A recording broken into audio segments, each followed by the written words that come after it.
hello to Evelyn. Say hello to the demonic alien. That is Candace. Rose Owens. Yeah, thank y'all so much for tuning in. I appreciate you all for hanging out with me this Saturday afternoon. Please forgive me. I had to get my internet worked out. It was wonky, so I had to reboot. Y'all know what happens over here. I can't stand it, but I hate having you all delayed. So my apologies to all of you all. Thank you all so much. If you are tuning in with the Lady Luck Club, Lady Luck Club Sweet Tea, or on X, shout out to all of you. Hit that like button like you mean it. I ain't playing. Hit that like button. And make sure you all subscribe to the Lady Luck Club. We also have Natalie with us here today. I am so excited.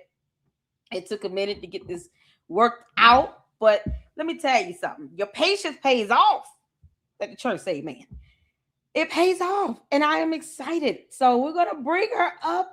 Make sure you guys leave questions, comments in the chat if you can. She said nothing's off limits. So if you have questions, please feel free. If I overlook it, shout out to all the fantastic mods. I have the best mods on YouTube. That is not for play. So they will let me know. They will send me emails and let me know. Hey, you have some questions, you have some comments. And in that way, we can get that back to Natalie and she can address them. However, this will not be her first time here, honey.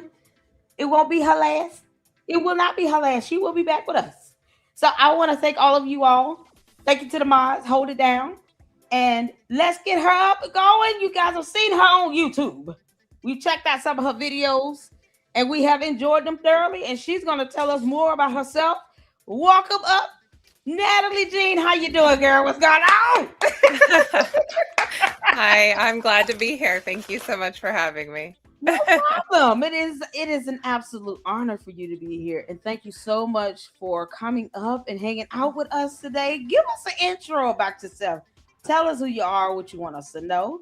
Put it out there on the line. I already see some comments of who's Natalie. I'm just a random person on the internet. I used to be totally apolitical.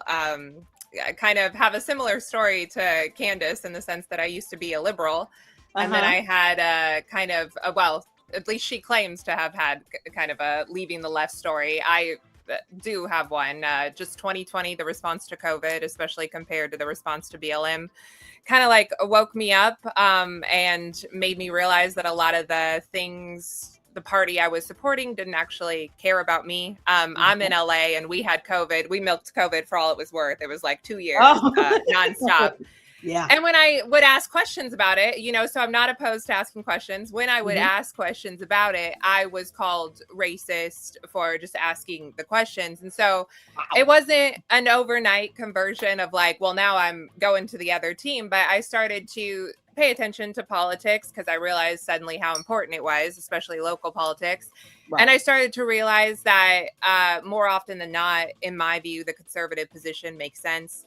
Eventually, I became a Christian. I was raised Catholic, but left the church for a long time. And so that's kind of I started speaking up with COVID compared to response to BLM. And then it kind of grew from there because I realized more and more that I had been lied to. I felt about a lot of things and I'd wasted, a lot of years believing untruths. And I kind of wanted to get the truth out there. And up until, less than a year ago, I would have called myself a fan of Candace Owens. Her book, Blackout, is one of the first books I read when I had this conversion. Wow. And I used to listen to her podcast. I've read every book she's recommended. I have them on my bookshelf. And it was really watching what happened to Charlie KIRK. And then everything that's happened since. It was September 15th was the first time I had like a red flag about Candace Owens. And here we are. Yeah. Wow. So, I mean, let's touch on how, you went from, and then people say this all the time, they were Candy supporters and they, read her books, they were in her book club. And then it's like kind of this realization, wow, she is lying like hell is hot.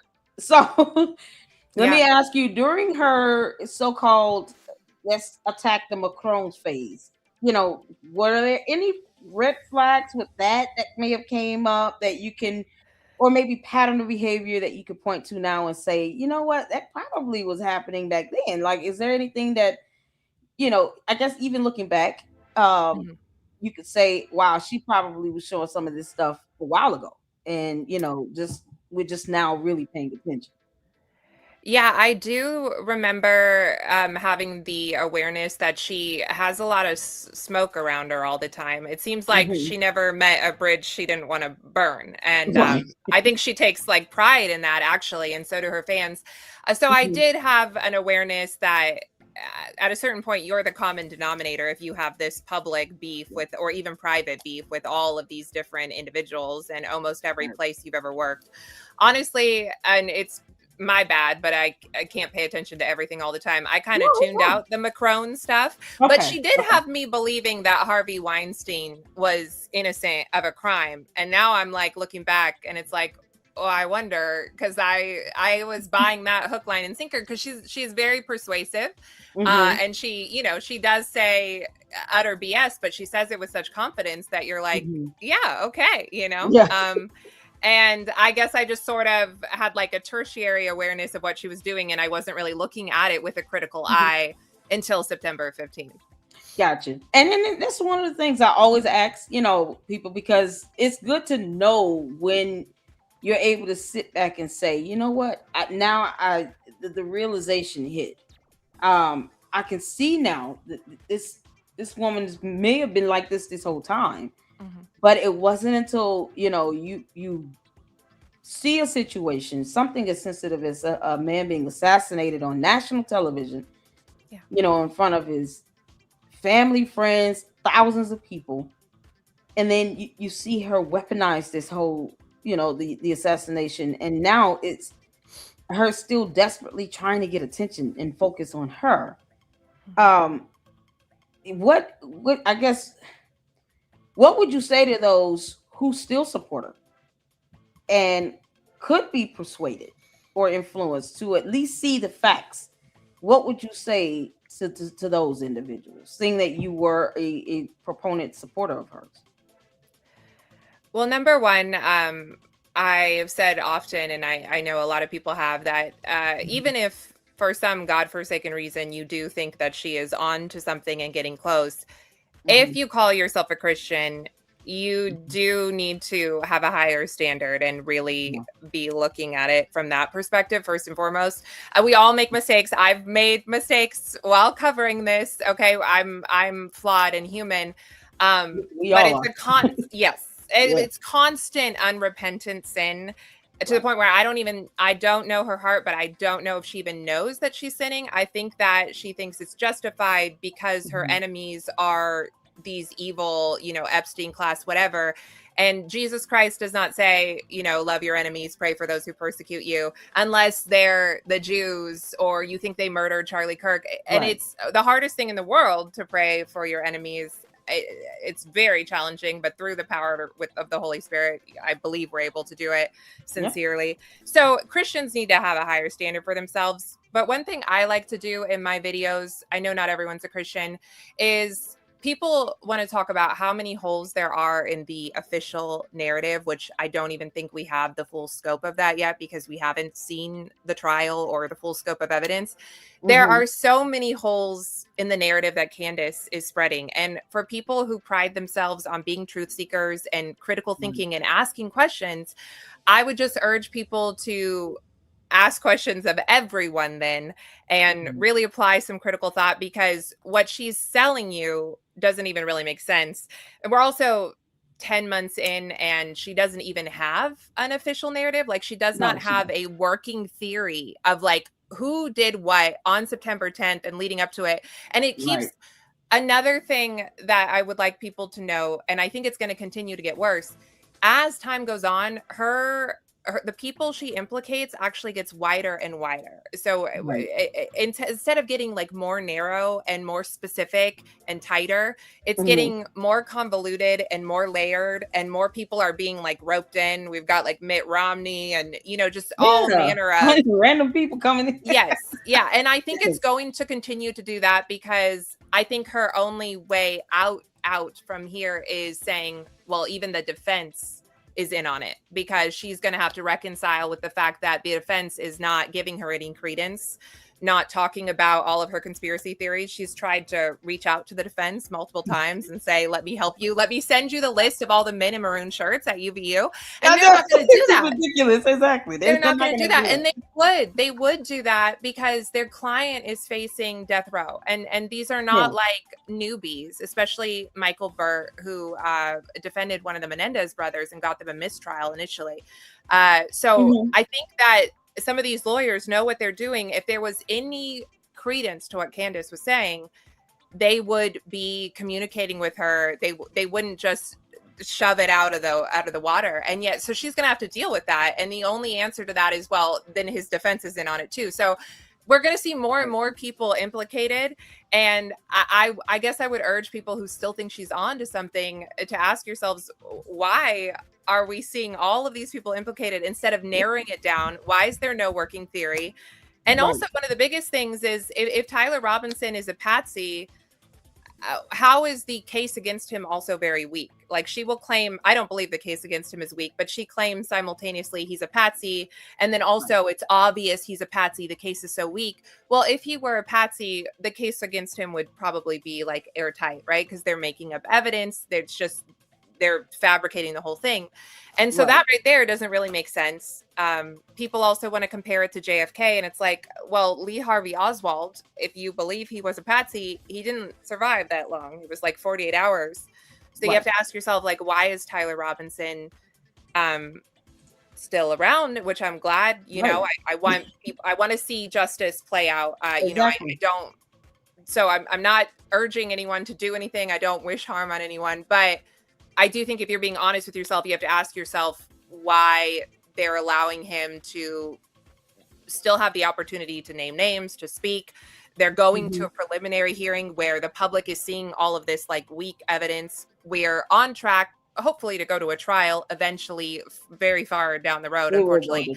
Yeah. And so the public is going to see all of this weak evidence again. And it just doesn't really make sense what she's selling you. So that was a long-winded answer, but ask those questions if you're still buying her BS.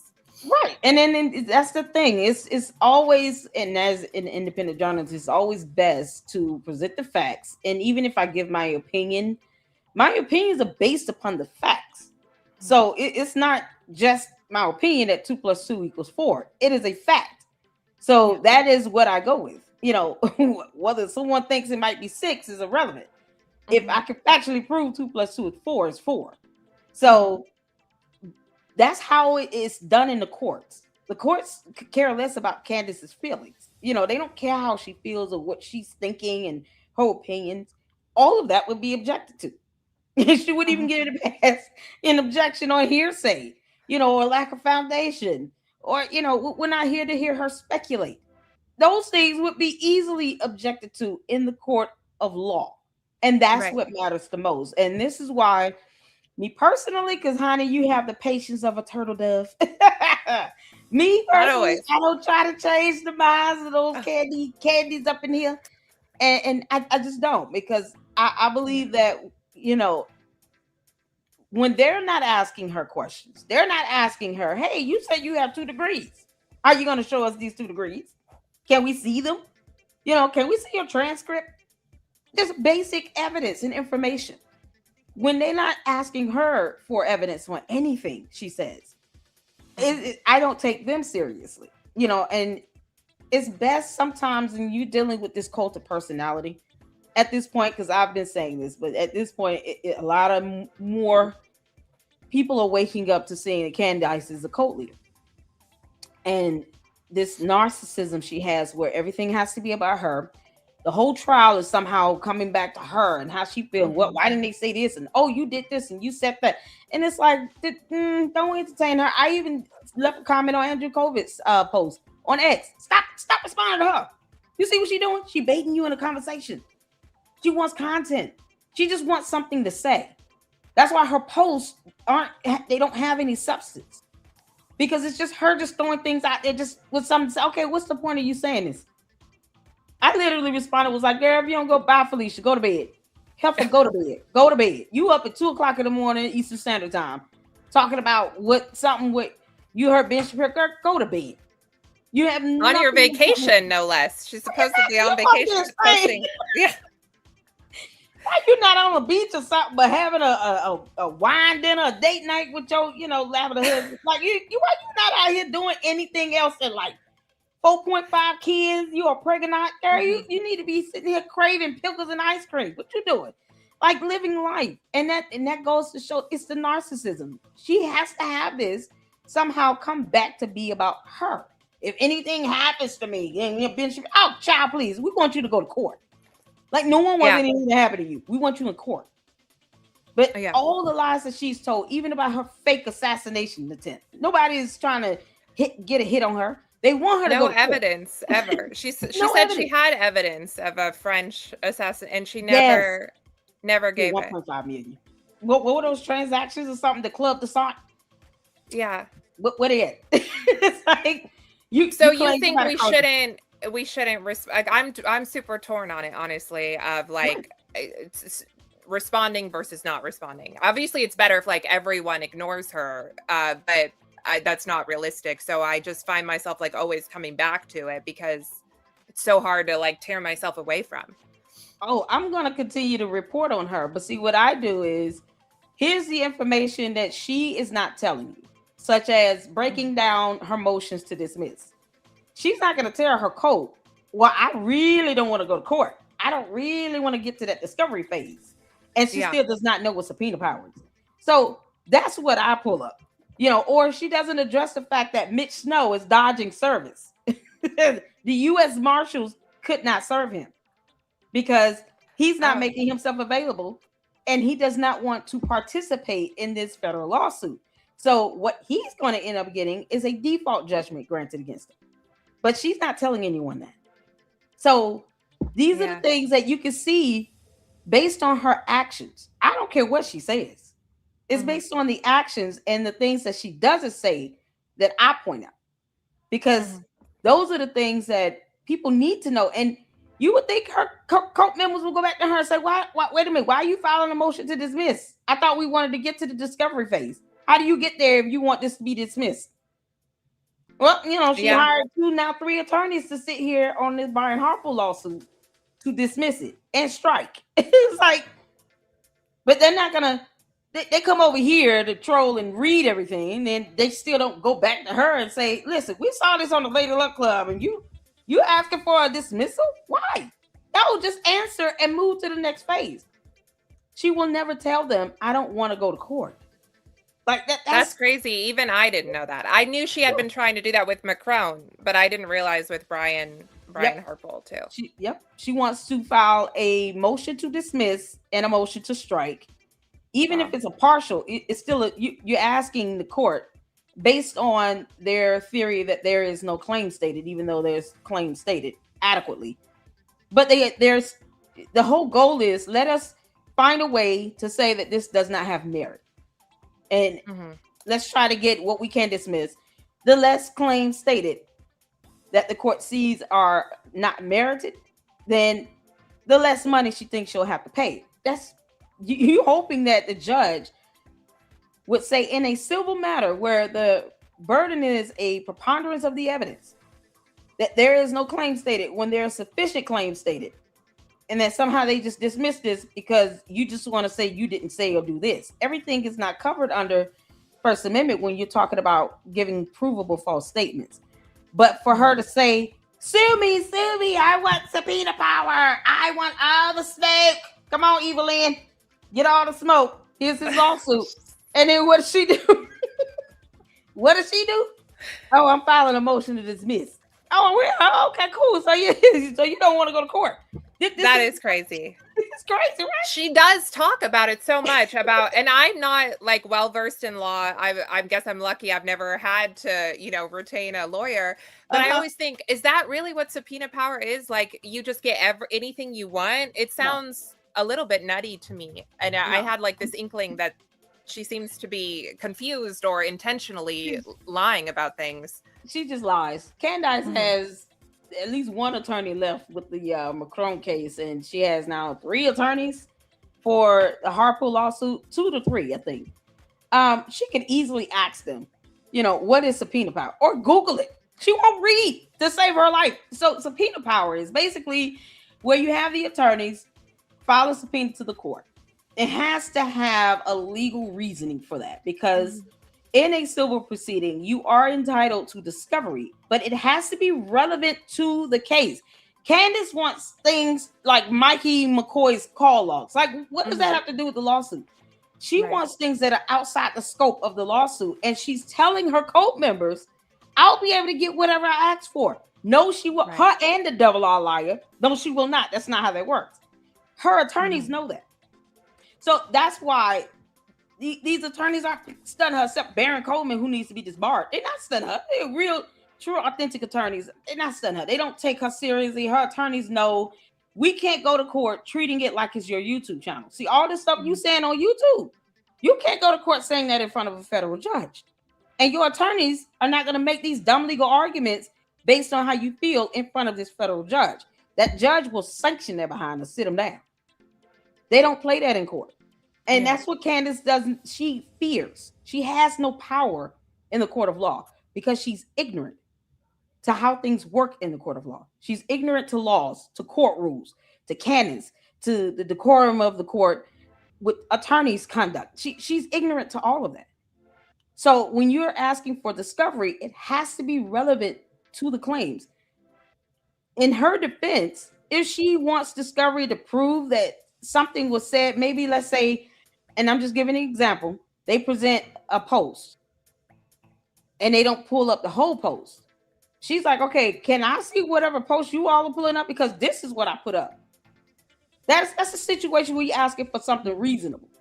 She wants call logs and messages and stuff that has nothing to do with the actual lawsuit at hand or the claims in the lawsuit. So then the attorneys will have the opportunity to object. So when you file, you ask for a certain discovery materials, you have to say what it is and why you're asking for this particular, piece of discovery. You have to actually make it known what's the purpose of it.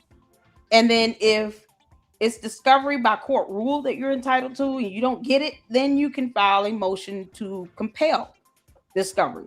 That motion is basically saying to the court, listen, we've been asking for financials. That's standard. It's an affidavit where you fill out your, financials, tell the court how much money you got, blah, blah, blah. If you don't provide that, and that's standard in accordance with court rule and the law, and you're supposed to, then you can get it compelled, meaning now the court can order them to do it. If that doesn't happen, or if it's something that is relevant and it is not standard discovery, they would have to motion for an order for that subpoena. A subpoena is a court order. A judge has to sign that. That's not something you just get or have simply because you go into court. You have the right to get discovery, but getting a subpoena is getting a court order. And you have to have legal reasoning for that judge to sign an order to say, now we're demanding that you give us XYZ or do this deposition or whatever the subpoena is for, or to come to testify. And it has to have a legal premise, a legal basis to it. It's not as easy and simple as she makes it seem like. And the judge is not going to just sign an order for somebody to come and testify because that's what you want. That's not how that works. Just like discovery, people coming in to testify, their testimony has to be relevant to the matter. So you're just getting people in so you can just ask them all these random questions about, well, when did ERIKA travel to Israel? What does that have to do with anything? Like that? That's what you want to do, but that's not how that works. And because she's ignorant of the court of law and how things work in the courts, it's so easy for me to come in and debunk her behind, and I'll do it with a smile on my face because I know she's not going to take the time to get educated on this stuff. She might just be learning by listening to me. She's still stupid, but she's not going to take time to say, let me make sure that what I say about this, like, for instance, I'm going to do a motion to dismiss. Let me tell people why I'm doing it. This is standard for the respondent to file a motion to dismiss. If that motion to dismiss is denied, Then we're going to proceed forward. As opposed to her just keeping it factual. I want subpoena power. Send me. I want all the smoke. No, you don't. You're a clown. Yeah. You don't want any smoke. You don't want to go to court. But that's the thing. When those are the situations where I then come in. When she's sitting here trying to downplay stuff, and you can easily pull up some facts and some information to debunk her, that's what I take joy in doing. And all her little tantrums and all this other nonsense she throws, I'm just like I told Andrew COVID, she's just debunking everything you put up. She's going to do this. Don't sit here and give her all that energy, because it doesn't matter what certain people say. Your answer will not be good enough. She's going to just call you a liar and keep living. And that's why you need to, with me, I just say use discernment. Okay, this is something that needs to be brought. She's just flat out lying. And there's information out here people can look up to debunk that. Her having a tantrum about, oh, you didn't respond to me. You didn't call me back. You didn't. What are you expecting, girl? They don't owe you nothing. No. People need to explain stuff to Candace and her cult members. No, we don't. We don't have to explain anything to them, actually. If they fail to read, that's on them. We don't owe them anything. That's just an art form of being able to kind of pick and choose. Like, I'm not gonna. She mad at. She went on the Hodge Twins podcast. I never saw that nonsense because I knew she just lied like hell and that was it. Mm-hmm. But when she goes out and she goes on the attack against ERIKA KIRK, or she's just flat out lying on, especially how matters work in the court of law, these lawsuits, anything that can easily be debunked and disproven with factual evidence. That's where I say go in hard, because otherwise she's not teaching her audience anything. They're not going to research anything. They're not going to read anything. Mm-hmm. But those who are still receptive to information, that's where you can have the biggest impact. And you don't even know it. I'm not trying to convince her cult members of anything. But a lot of times I get a lot of comments back saying, you know what? This was very informative. I appreciate you being honest. I appreciate you showing us, the court documents. Like, because sometimes that's all you have to do is just show the information. And you might be surprised. 2 or 3 may come back and say, you know what? She didn't mention anything about this. And yeah, that is kind of puzzling. And look at God work. And that's kind of, what I would say to anybody talking about her. Don't try to respond to her tangent. Just when she's flat out lying with information that can be factually proven and debunked. Her going after ERIKA KIRK, I think it's just demonic and evil. We have scriptures that, that say you need to protect widows. Let's do what God say on that, because Candace, God knows how to sit you down. We don't have to get revenge on her. God will do that. And he's going to do it in a very epic way. And that's going to be the bottom line. Even if it's just her losing all her lawsuits. That'll be God's way of popping her butt and telling her to go sit down and have several seats. But on every little thing she does, I don't do that. Yeah. So, well, no, it would be constant. Yeah. And you're right. She does obviously like the eyes on her and has somehow managed to make the whole thing about her. Yeah. For the past 10 months. Lord, she actually said that it was a psychological operation against her. And it's like, well, no, Charlie was assassinated, and actually, you've inserted yourself for how much she wants to claim Ben Shapiro and others have creepily inserted themselves without any right to care this much. I mean, she has appointed herself lead investigator without any ability to, arrest or charge anybody. I mean, there's no end game here, really. There'll never be justice for Charlie KIRK that Candace or anyone who believes in her could ever really execute. I mean, I do have concerns about ERIKA's safety, because I think someone, it's obviously quite plausible that someone could think that they're taking justice into their own hands, because really it is a losing battle. If you believe that this is such a big conspiracy and almost everyone's in on it, then you're never going to catch the real guys. Right. And so then it's going to have to be vigilante. I mean, it is really concerning. There's never going to be a time where she finishes the investigation and is like, and that's who murdered Charlie KIRK. And now Yeah, no, let's, that you doesn't know, happen. I mean, it's never going to happen. So it's like Yeah. an exercise in futility and ego boost for her, but it's dangerous for others. Yeah. And I've been bold enough to say flat out, Candace Owens wants ERIKA KIRK dead.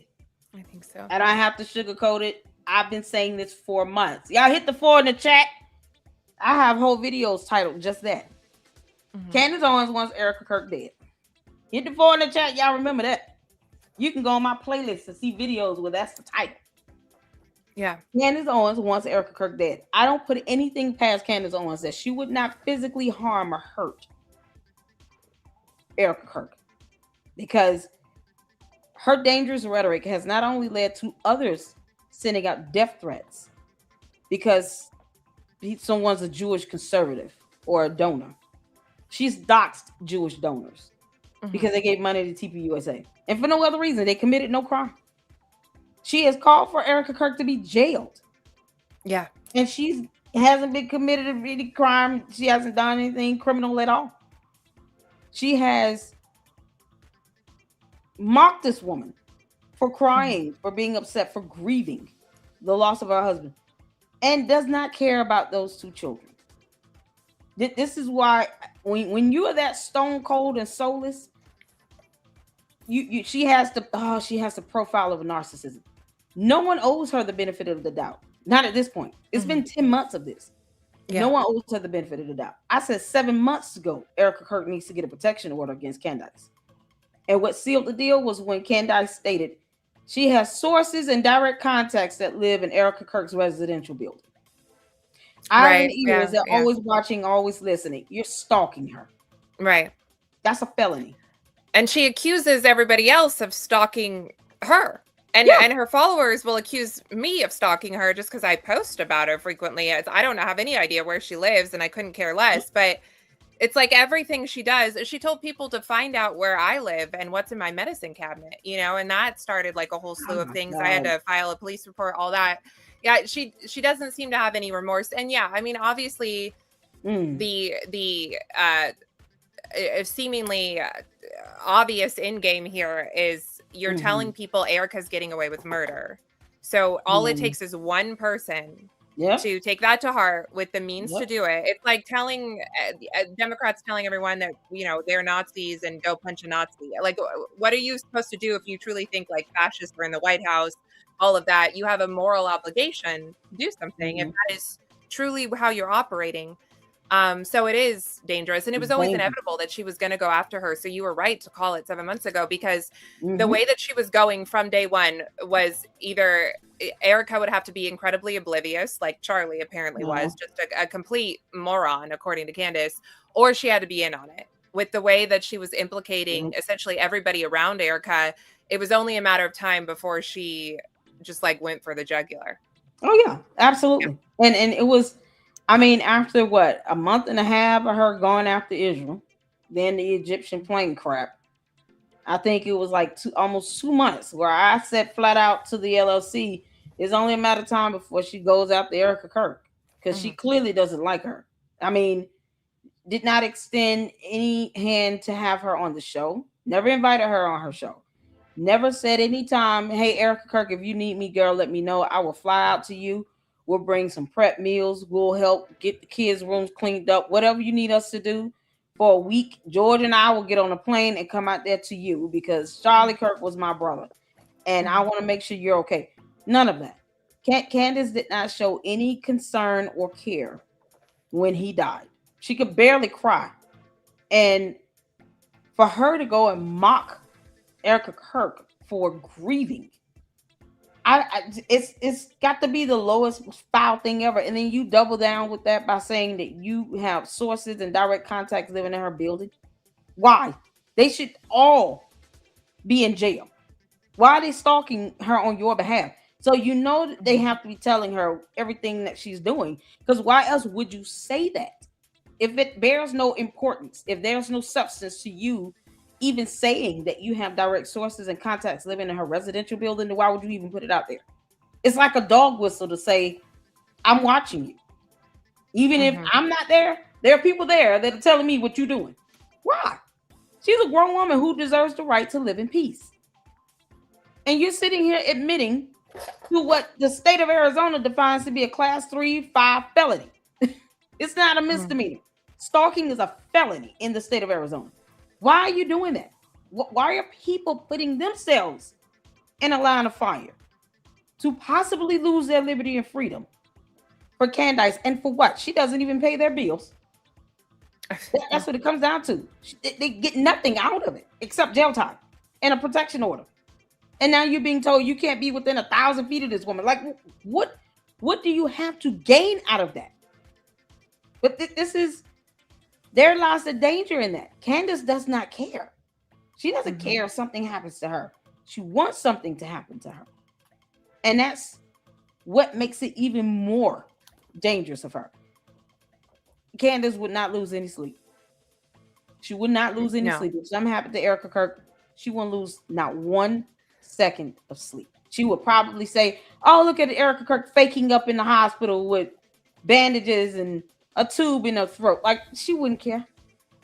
That's she seems to be utterly remorseful, and she did do that tribute video a day after Charlie was assassinated, where she's in full makeup and hair in her studio, and there are no tears. I tried to cry for 5 minutes. I was still crying on September 11th. I mean, I don't know about anybody else.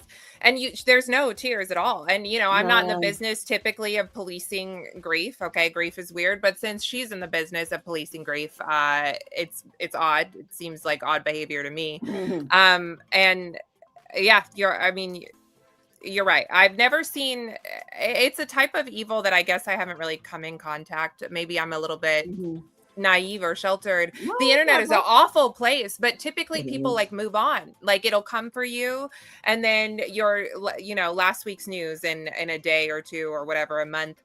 But this is a sustained harassment and bullying campaign, and where ERIKA's the main target, but like more and more people are pulled in, like I said, and she just won't stop. And I used to be like a free speech absolutist, and I thought what happened to like Alex Jones was so incredulous, but now I'm like, I don't know. Like, some of this, you gotta. And I worry because, well, do you think ERIKA's going to sue her? Do you mind? I hope so. After the trial, I'm hoping she does it now, because the trial could take months. They have, they have not even entered a plea, and 9 times out of 10.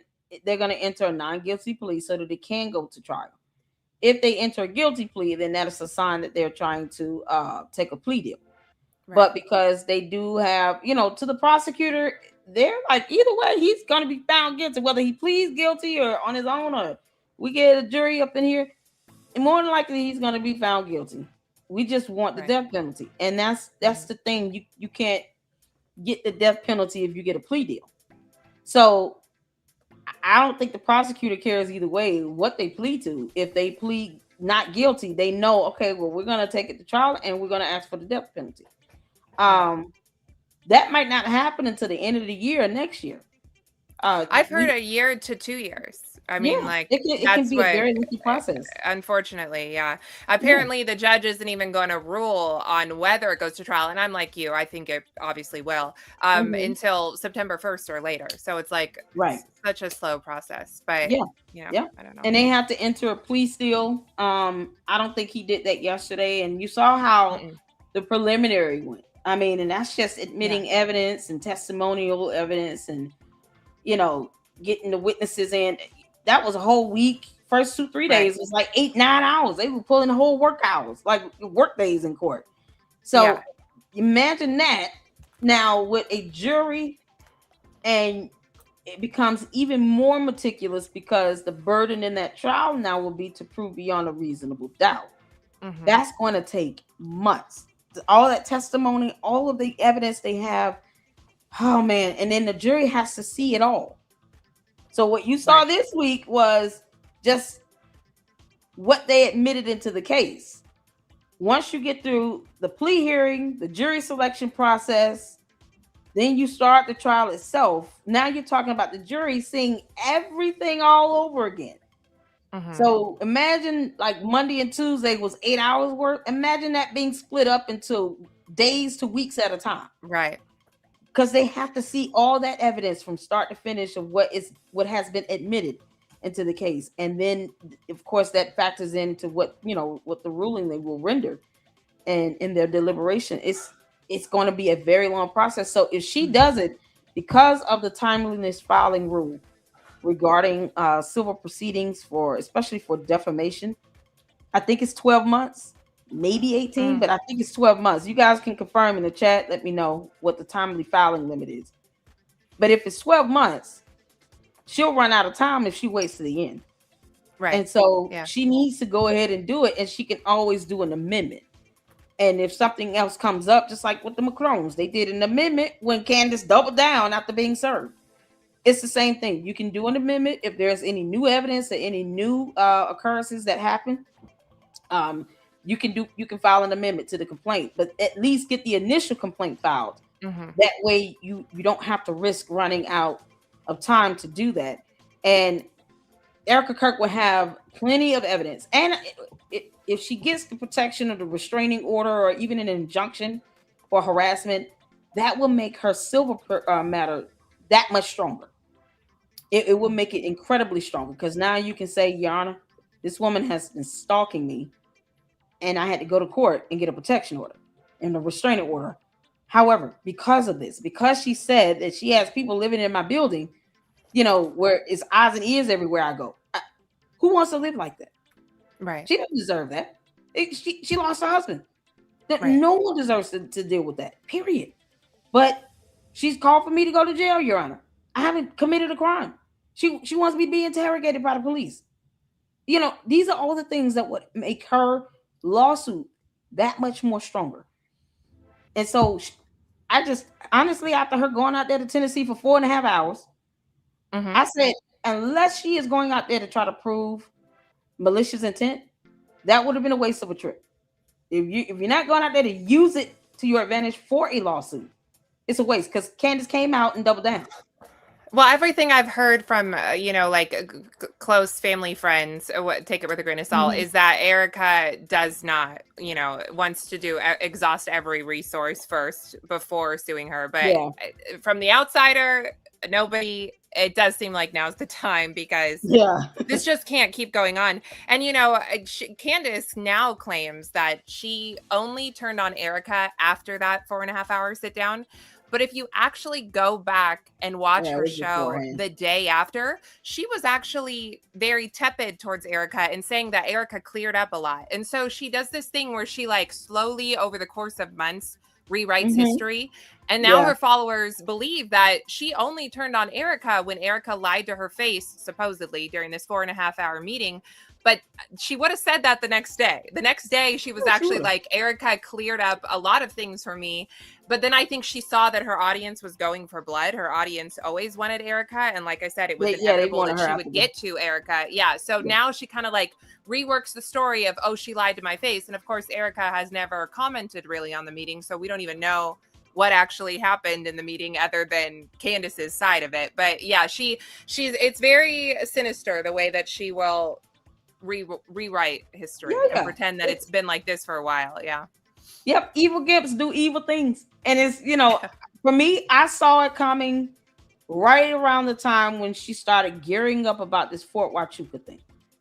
That's when I started saying, hit the floor. Y'all remember me saying this in the chat? I said, it's only a matter of time before she go after ERIKA KIRK. She's about to bring on this clown, Mitch Snow, to try to get him to come out and say he saw ERIKA KIRK, of all people, he saw ERIKA KIRK and Brian Harper on a U.S. military base. Why? That makes no sense. There's no reason for you to even bring her up if you feel she did nothing at all. But that was the introduction. When I first started discerning, this girl is going to try to go after ERIKA KIRK, and she's going to get Mitch Snow to help her do it. And then when he came on and said he saw her on this military base, that was Candace's way of saying, now we have an opening.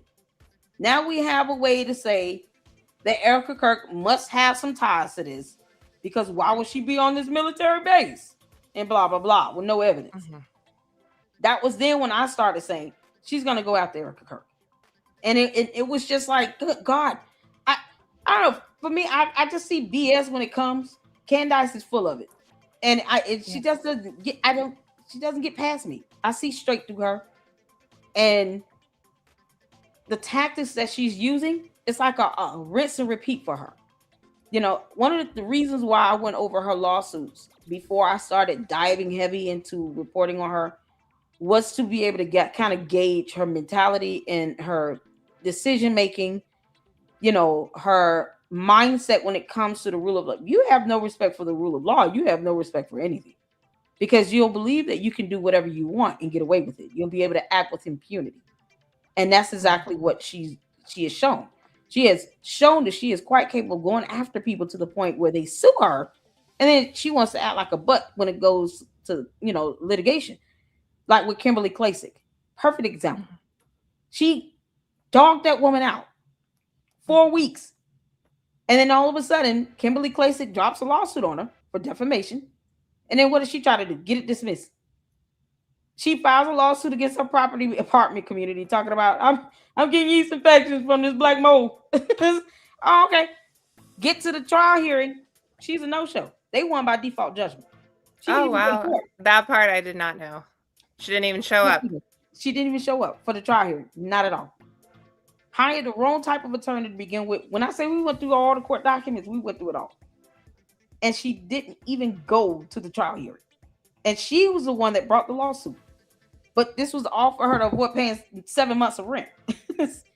And then which she ended up having to pay, right? She had a default judgment entered against her. So the court ordered her to pay plus the attorney's fees and everything for the property, the apartment community to have to fight her in court, because they did a counter as well. So they not only answered, they also did a counterclaim.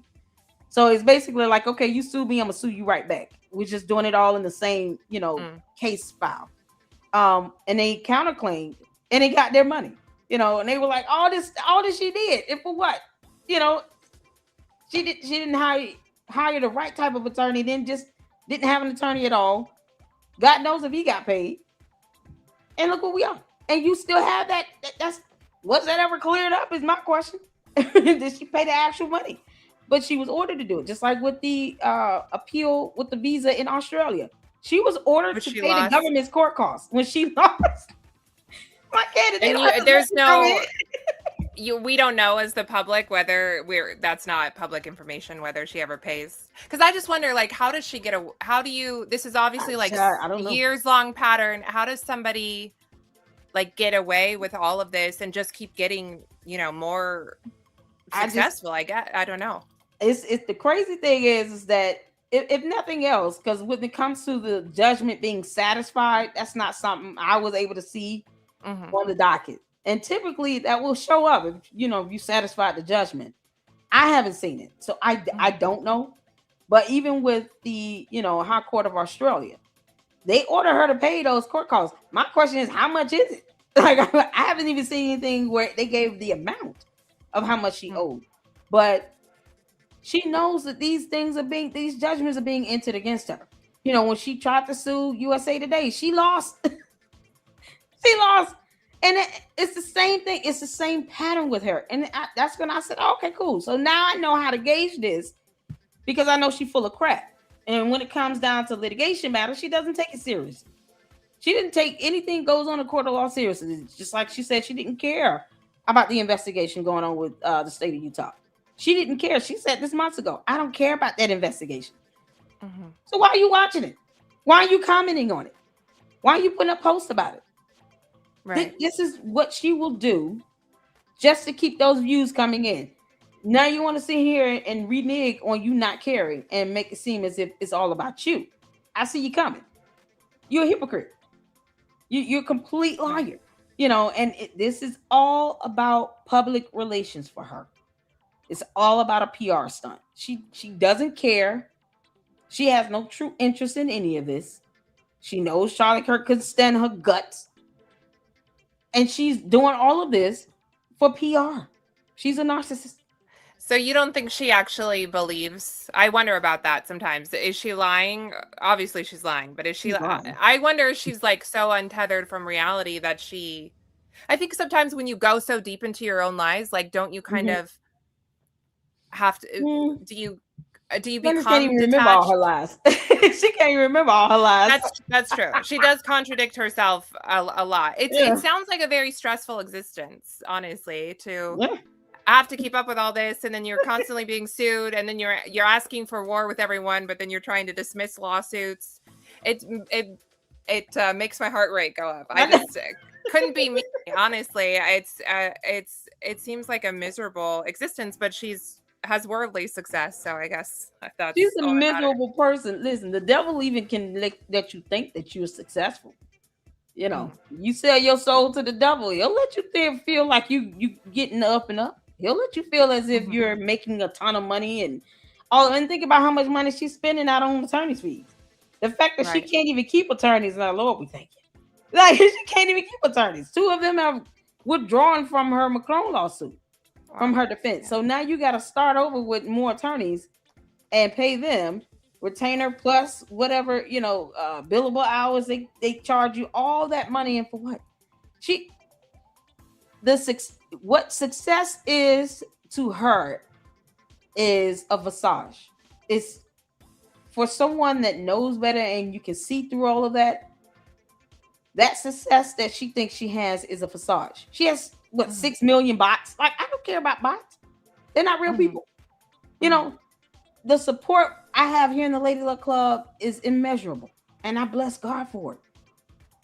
What she thinks she has as support, these people won't even ask her to show a degree. Like, you have mostly bots supporting you, and then your cult members that just kind of kiss your butt and just go along with everything you say. They offer you zero challenge. She has nothing but yes men around her. That's a miserable life to live. And then when you do get someone to challenge you, now you think that's an opportunity to go back and forth and be defiant. No, you're not smart enough to keep up, Candace. But that's the thing. All of this stuff, all this fluff, even the devil knows how to make you feel like you're winning. And in the end, what is she going to really win? She's not going to win anything. She's going to lose her lawsuits, millions of dollars. Her attorneys are probably going to be disgraced out of, into oblivion because they want to represent her somehow. She has the right to representation, but if I were these attorneys, I would be rethinking about my credibility because she's got to go in and basically either say, I lied, I'm sorry, my bad, or try to fight against lies where evidence will debunk her. All of that, and for what? All that false, all this false, fictitious, success you want people to believe you have, and for what? When you lose, and then they order you to pay $20-30 million. Now, all that money, you're gonna lose it. Is she on track for that? I keep hearing that she's in a bad spot with this Macron lawsuit. Is that your opinion? I think they can get double-digit millions out of her. No less. I mean, Brian Harple, his lawsuit is a federal lawsuit, so the limit for damages in a federal lawsuit is $75,000, I think. So you have to at least have $75,000 of damages for it to be a federal civil complaint, like federal civil complaint. So even if he asked for $10 million, I don't think it would be hard. He's lost a lot of businesses, a lot of contracts. Plus, you have the emotional and mental distress and pain and suffering. If he had any health challenges to come out of this, then you have all that, the medical expenses. It's not difficult at all. And the biggest bulk of that will come from that mental and emotional distress and the anguish of that. That's where the bulk of that judgment comes from. It's almost like now you got to pay me for being, irritated and annoyed. It caused me all this. If they had to go to therapy or anything like that, all of that will help in their favor. Yeah. That's you talking about the leader of another country. Saying you caused me and my wife, my family, mental and emotional distress. My family members were bullied and doxxed and harassed. And all of this, and for what? You took away Brigitte Macron's womanhood. This woman had 3 kids. Right. She has grandchildren. How do you think those kids and those grandchildren feel watching your dumb nonsense talk about their mother/grandmother calling her a man? Like, these kids being bullied. Right. All of that stuff she could care less about. Her cult members don't care about. They don't care about Brigitte Macron's grandchildren being bullied, but they were. And all of that adds to that mental and emotional distress and anguish. Of course, they could get 10 million easily, but this is what happens when you deal with a narcissistic cult leader like her, where they believe they can act with impunity, that they're untouchable, they have no regard for the rule of law, and at the end of the day, they think they're gonna just get away with it because, I'm a podcaster and I have 6 million bots. You'll learn in the court of law that doesn't work. And hopefully these judges hammer down and they're very careful, fair, neutral, and impartial. And they remind her this is about the rule of law in this courtroom and not about how you feel. And at the end of the day, truth prevails here. Not your thoughts, feelings, and emotions, but the finding of fact, law, and evidence. If that happens, if the judges are consistent and they make sure that message is reiterated to the attorneys, she will lose. She will lose. The evidence is overwhelming. So, yeah, I think that's what we're all kind of hoping for. She does need to be humbled. I know that God is in control of this, but like, she needs a serious humbling. And I don't want anything to happen to her family, but she needs like a pause. When she went after me, it was an opportunity for me to be humbled and be like, okay, am I going about this the right way? Am I going about this a Christian way? But she never has that humility. She never has that humbling. She doesn't ever press pause and reassess on anything. And I think I think her soul like desperately needs that. Speaking from experience, she's just so high on her own supply and so unrepentant. It's Can you expand on her going after you? Because I'm aware of is that you were doxxed. What else occurred? If you don't mind, if you comfortable with she did a mini segment on me on her show, and she said if I didn't already know that we are right, I would know for sure after watching her segment on me, because she did what she does, which is she suggested that there's super suspicious things about me and you have to tune in. And she kind of tried to, she said that she thought that there was a name change in my history, which there's not. And there's actually nothing that would make you think that even though there's nothing wrong with changing her name, I can't even think of what it is that would have made her think that. So I know for sure that she is making it up. She didn't have her team research. The mere fact that she mentioned me at all should be telling to people, because she's getting so desperate for people to implicate that now it's somebody you've never heard of at all, which is me. That should be your clue of like, maybe we're not really looking for justice for Charlie Kirk. She said that I was a washed up D-list actress, which is fine. I mean, I was an actress. I don't think I had any success with which to be washed up now, but it was sort of this thing of like, oh, there's something there's something there, and we're gonna have to pull on that thread, and we've already found interesting things about Natalie Jean Beisner, so you're gonna have to tune in again. We're gonna keep investigating her. And I think that it was an effort to shut me down and shut me up, of like, you better not push this further. And she did tell people that we need to find out where people like her live and what's in their medicine cabinet. We should be afraid to live next to them. And so, in all fairness, I had said something that I should not have said, and I have repented for it to God, the only person that I can, because saying sorry to Candace would be pointless, right? She didn't tell her audience that I had deleted it. She left that part out.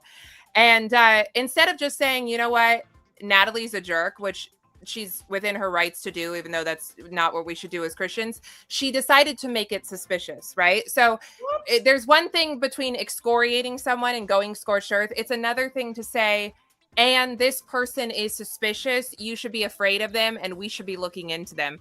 That's, to me, beyond the pale. And it's what she's done to every person that she has even spoken on in this investigation. And if I did not already know that we were right, I would have known then, because only I know my history and my life. Right. And I'll tell you, There's not even anything that could make you be like, is there something suspicious?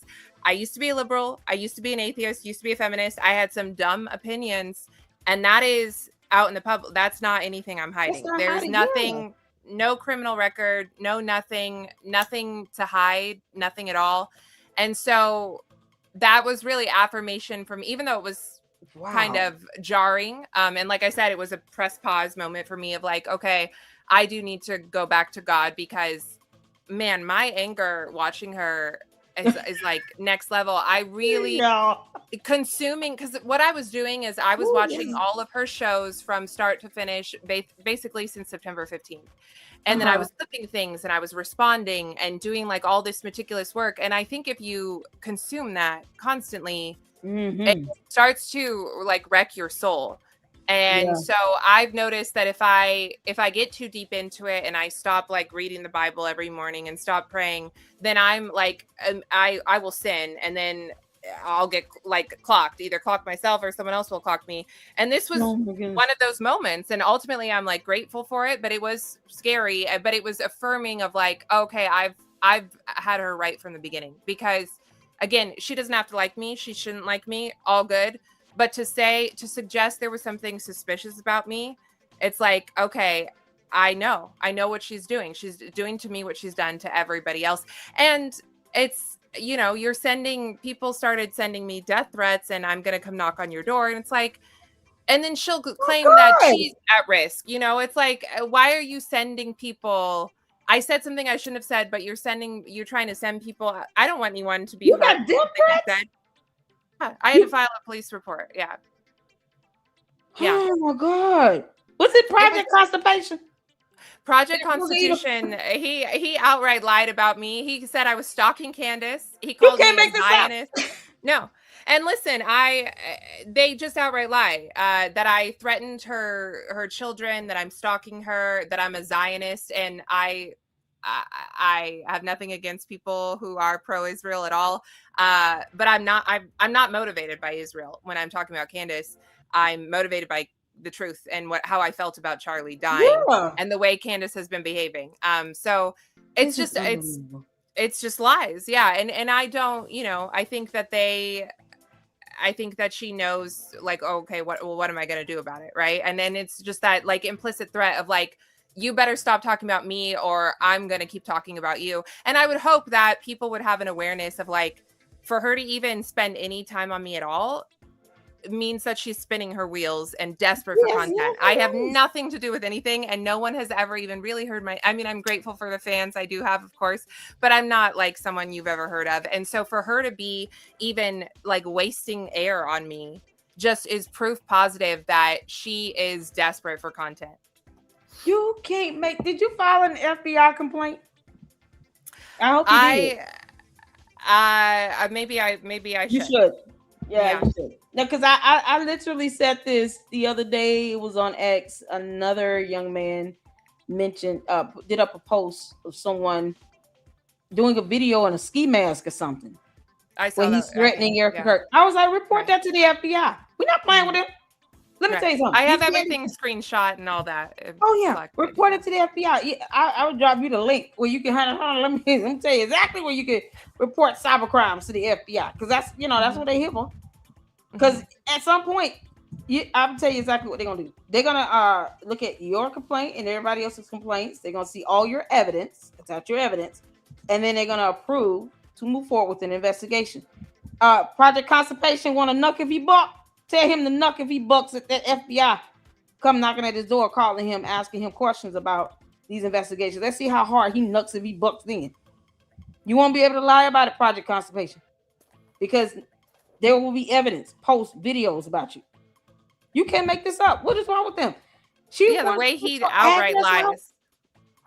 Well, she said she does that thing where she doesn't explicitly say it, right? She doesn't say, go find her address, but she says, who are these people? How did they get to where they are? We need to know. We need to know where they live, what's in their medicine cabinet, and we should be afraid. So it's not like an actual explicit. I think she's kind of clever in the way that she words things, whether she realizes it or not, where she's not actually telling people to go do harm, But she said to her 6 million followers, we need to find out where people like this live. And there's no reason for it. Like, you can think I'm a POS, but that's a bridge too far, you know, I think. And I've never once wished death on her or harm on her. I don't have any idea where nothing. I'm not interested in it. I'm just interested in, you know, what she's saying, what she's doing, not anything about her safety and that kind of thing. So, and she knows that sending her crazy lunatic cult members after somebody will lead to someone getting death threats. And who knows if they're crazy enough to actually follow through on. See, that's the thing. Underestimating the lunatics in your cult will get you messed up, Candace. Because guess what? All of this links back to you.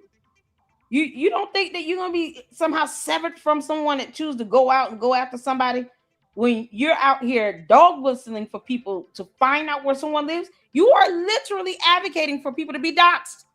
It is high time that she is reported to the FBI for that. She's been doing this for years. That's what's so crazy. And people have to say, you know what, screw her. I'm reporting her to the FBI, because what you're not going to do is send your little lunatics out here to my neck of the woods. We're all licensed to carry. I will have SWAT waiting on you. Turn that corner if you want to. SWAT gonna be here, and I'm gonna let them know they're armed and dangerous. So suit up.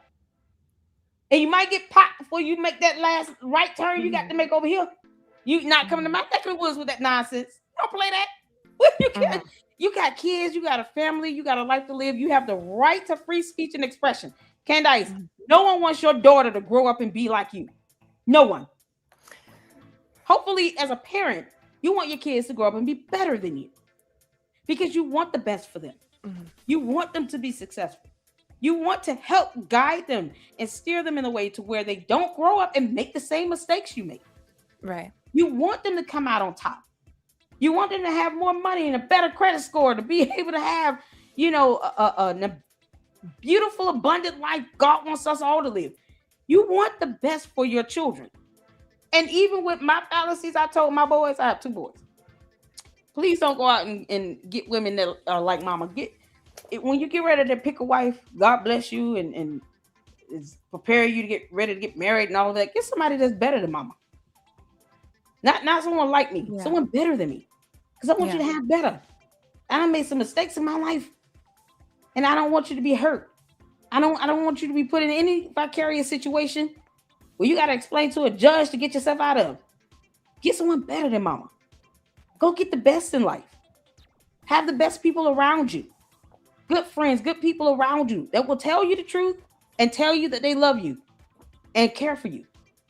Want the best for you. It's that simple. So you saying what you said was not a threat or anything.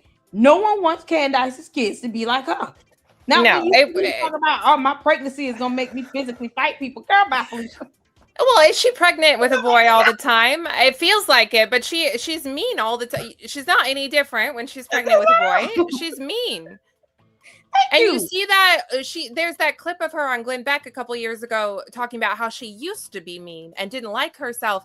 And I can't see any difference at all. She is mean. She is a mean-spirited person, and she justifies it because, oh, these people are so evil, and it's always these vague, like Epstein class people.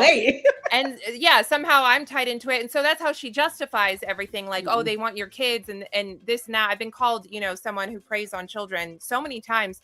And it's like, this is worse than anecdotally. I have left the left, and that got a whole avalanche of hate, right? Because my whole life was liberal. This is worse than that. And I think they're covert leftists in a lot of ways. I don't think they're true conservatives, but it's worse rhetoric. It's like absolutely insane accusations. And I think anyone who cares about children does not go around calling everybody and their mother someone who preys on children, because that just like muddies the water of what a person who does that actually is.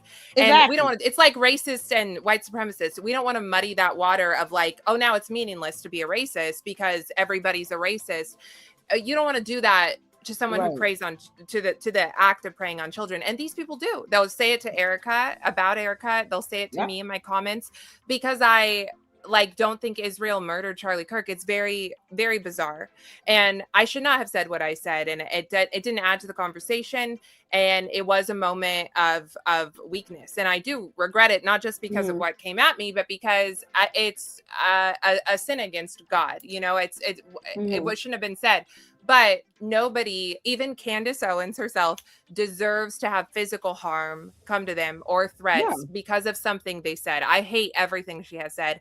And I still would not want another senseless act of violence like we saw with Charlie Kirk. Like, we do not need more senseless violence, right? Just because people are saying words that we hate. I do think she should face consequences, but I would like them to be like monetary and you know, civil, maybe criminal if this keeps going on, but not somebody taking matters into their own hands. Of course not, you know. So yeah. And I don't think you called for that. Honestly, I'm gonna be honest with you. You know, I understand your conviction in that, but you didn't say anything that was illegal. You didn't call for any, you know, or incitation of violence. You didn't make any defamatory statements. You gave your opinion. That was it. That's protected as free speech. So she just didn't like what was said. She doesn't have to like it, but calling for someone to be doxxed, to have their addresses put out, for people to be, you know, to send death threats to you, to the point where you had to get law enforcement involved. And hopefully you see the link below where you can report her to the FBI and all them cohorts over there on X. They out their mind. Need some clowns. Candace does not pay your bills. If you learn nothing else from Ms. Snow, she will not hire you an attorney if you're named as a co-defendant in a lawsuit. So if you're doing all this stuff for Candace, guess what? You're going to be on your own when you get sued. You'll be on your own when you get charged. You'll be on your own. She's Candace not helping him out at all? Oh, no. She had that she had that fundraiser. Did she ever match it? You know, she said she was going to match it dollar for dollar. You think she matched it dollar for dollar? No. No, she's asking people to donate for her security and her legal fees. And it's like she has more money than God, it seems like, with her husband, especially. Well, it's insane to donate. I understand if you support her, even though that's crazy, but like to be donating to her for what? For her to be a chaos agent. Yeah. Exactly. A multimillionaire asking for money for her attorney's fees. Go figure. But yet and still, you know, she supposedly helped Mitch Snow raise all that money and said she would match it dollar for dollar. Where's the evidence on that? I want to see how she matched it dollar. Because if that means, if it was 100, what is that? 150? Can somebody tell me the number for the Save Go Now for Mitch Snow? Is that 150,000? I'm just trying to see. Somebody could confirm in the chat. If that's the case, let's say it's 150K. That means she should be matching it with 150K. So we should see over 300,000 sitting there because she matched it dollar for dollar. That 150K came from all her cult members. That's nothing she put towards. And then she turns around. She never talks about him anymore. She does that thing where she like will bring somebody up and it'll be like all the rage, and then she has so many threads that she can't keep track. And then like we're never gonna hear from Mitch Snow again, I guess, because he turned out to be such a not credible dude and a guy that probably can't believe in. And then she claimed that she was not all that interested in the Mitch Snow story until she got blowback. But if you go back to her Instagram, I'm blocked now, but if you go back to her Instagram stories the day of, and I guess her ex, she was advertising this story saying that it was going to crack the case wide open and it would be undeniable that our government assassinated Charlie Kirk. So she's the one who plants these seeds.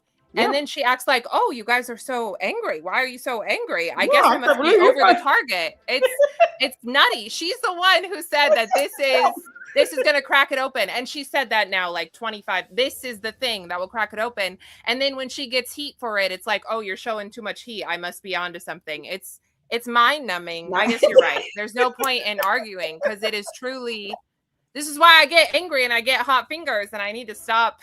Oh, honey, listen. That's why we just evil in. You can't, man. Listen. The only thing you can do is laugh at her dumb behind and debunk her. Like when she steps out of line, report her to the feds. Because Whether she thinks anything is fair slop is irrelevant. You don't have the authority or the right to sit here and send your impersonating federal investigators you call mommy slews after anyone to find anybody's address. Because what they're gonna do is have the police waiting on them to think you're gonna show up in my house if you want to. You're gonna get shot. What you mean? You gonna have all police waiting here for you. Come around the corner.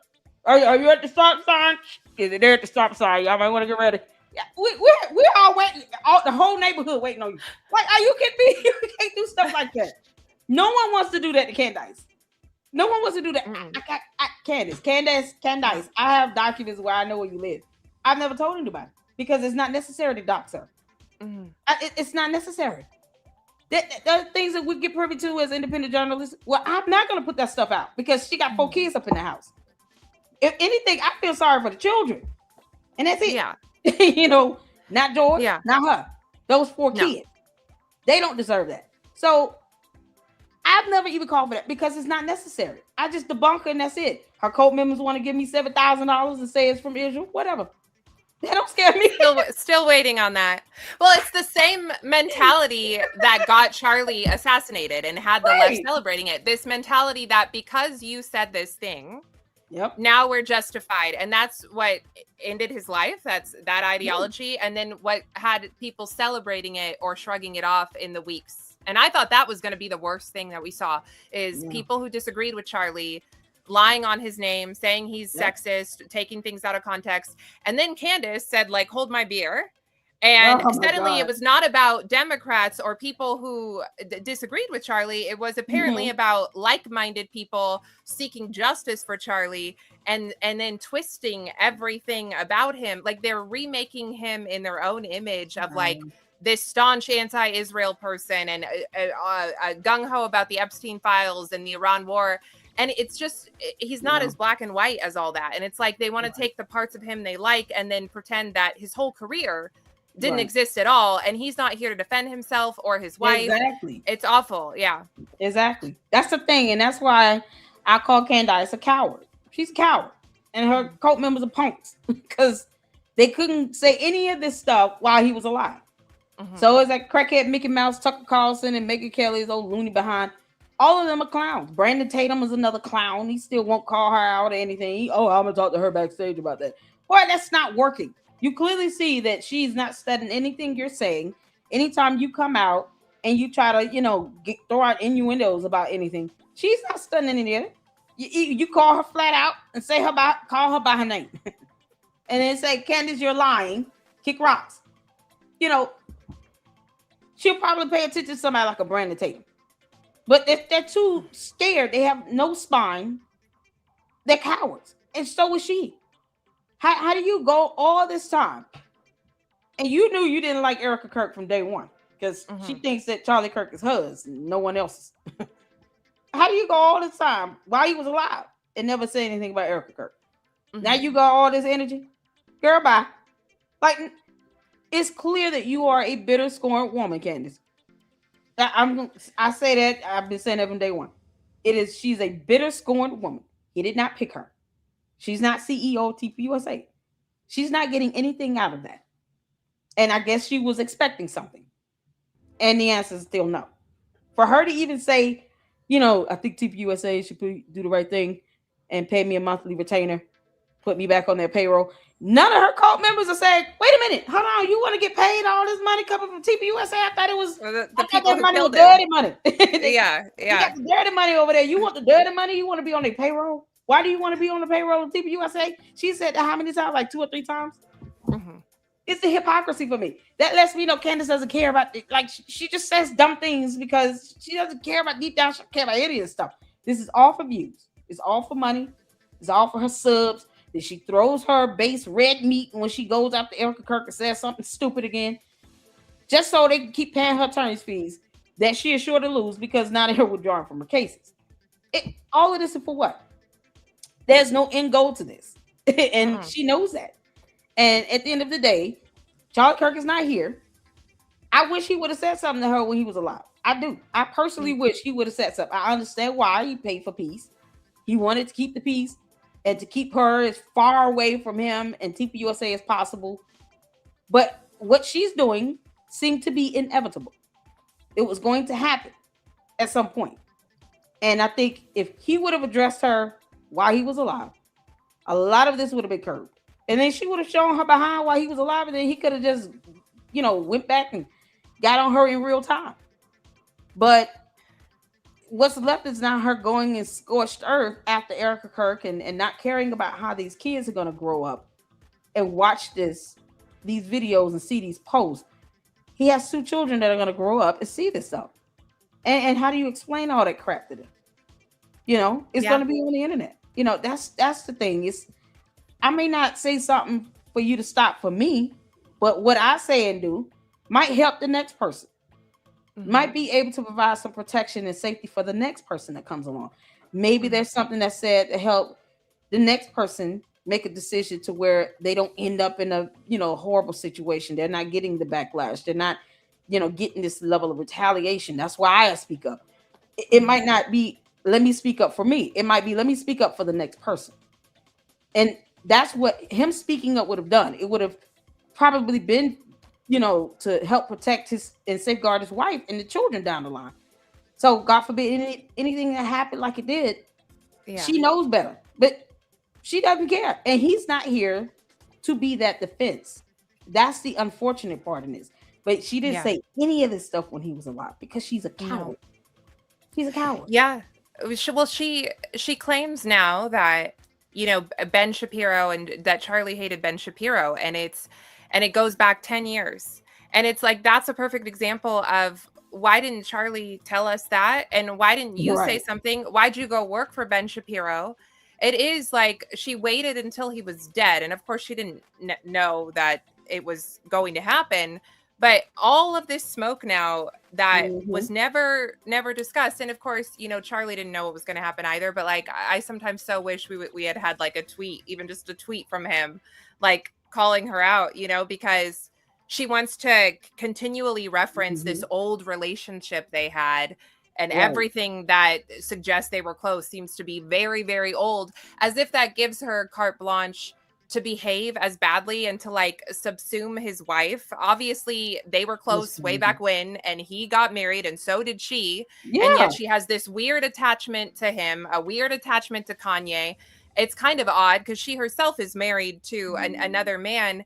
And it's just like, even Judas was close to Jesus Christ, and I don't mean to compare Charlie to Jesus Christ, but like, I do mean to compare Candace to Judas. Like, just because you were close with someone doesn't mean that you're not betraying them now. After when they can't defend themselves too. Right. Exactly. And that's a great example to give. I mean, she's definitely the Judas in the camp. And no one is perfect, but why wouldn't she go after the same way she doesn't go after Kanye West? Because she knows better. You don't hear her bad mouth at Kanye West like that. You let Candace go after Kanye West the way she goes after ERIKA KIRK. Even when Kanye hurt her, she has addressed in the last few months Kanye coming out publicly years ago and saying, I did not make the Blexit logo. And she's talked about it in this investigation of like how much that hurt her. And she has blamed ERIKA. She's blamed ERIKA for it. She claims that ERIKA knew Kanye and was like in his circle or knew someone who knew Kanye. And so it's ERIKA's fault. And it's like, okay, Kanye hurt you. Whether what he said was true or not, like he's the one who hurt you by publicly not standing by what you said. And yet you don't have any smoke for him. Yes. And everything is tied together for her. And I think that's the mark of a crazy person. Where like I don't want to excuse her behavior by calling her crazy, but like it all ties together somehow magically. I think that's not how the world really works. I think that's your own scrambled brain where everything goes back to Israel and ERIKA KIRK, even stuff from well before Charlie was ever assassinated. It's and that's the thing is her angst and vitriol,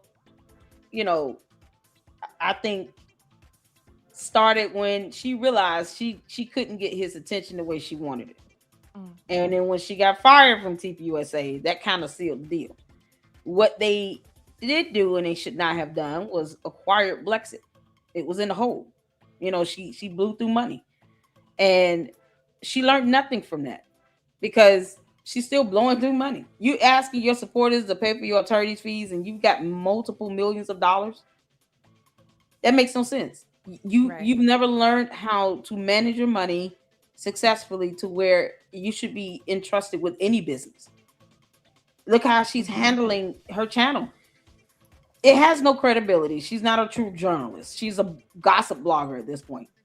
But it could have gone in a way, if she had a real business plan, it could go in a way to where it could at least be one where you're sharing information about what's going on based on research, and then you show that research and your sources.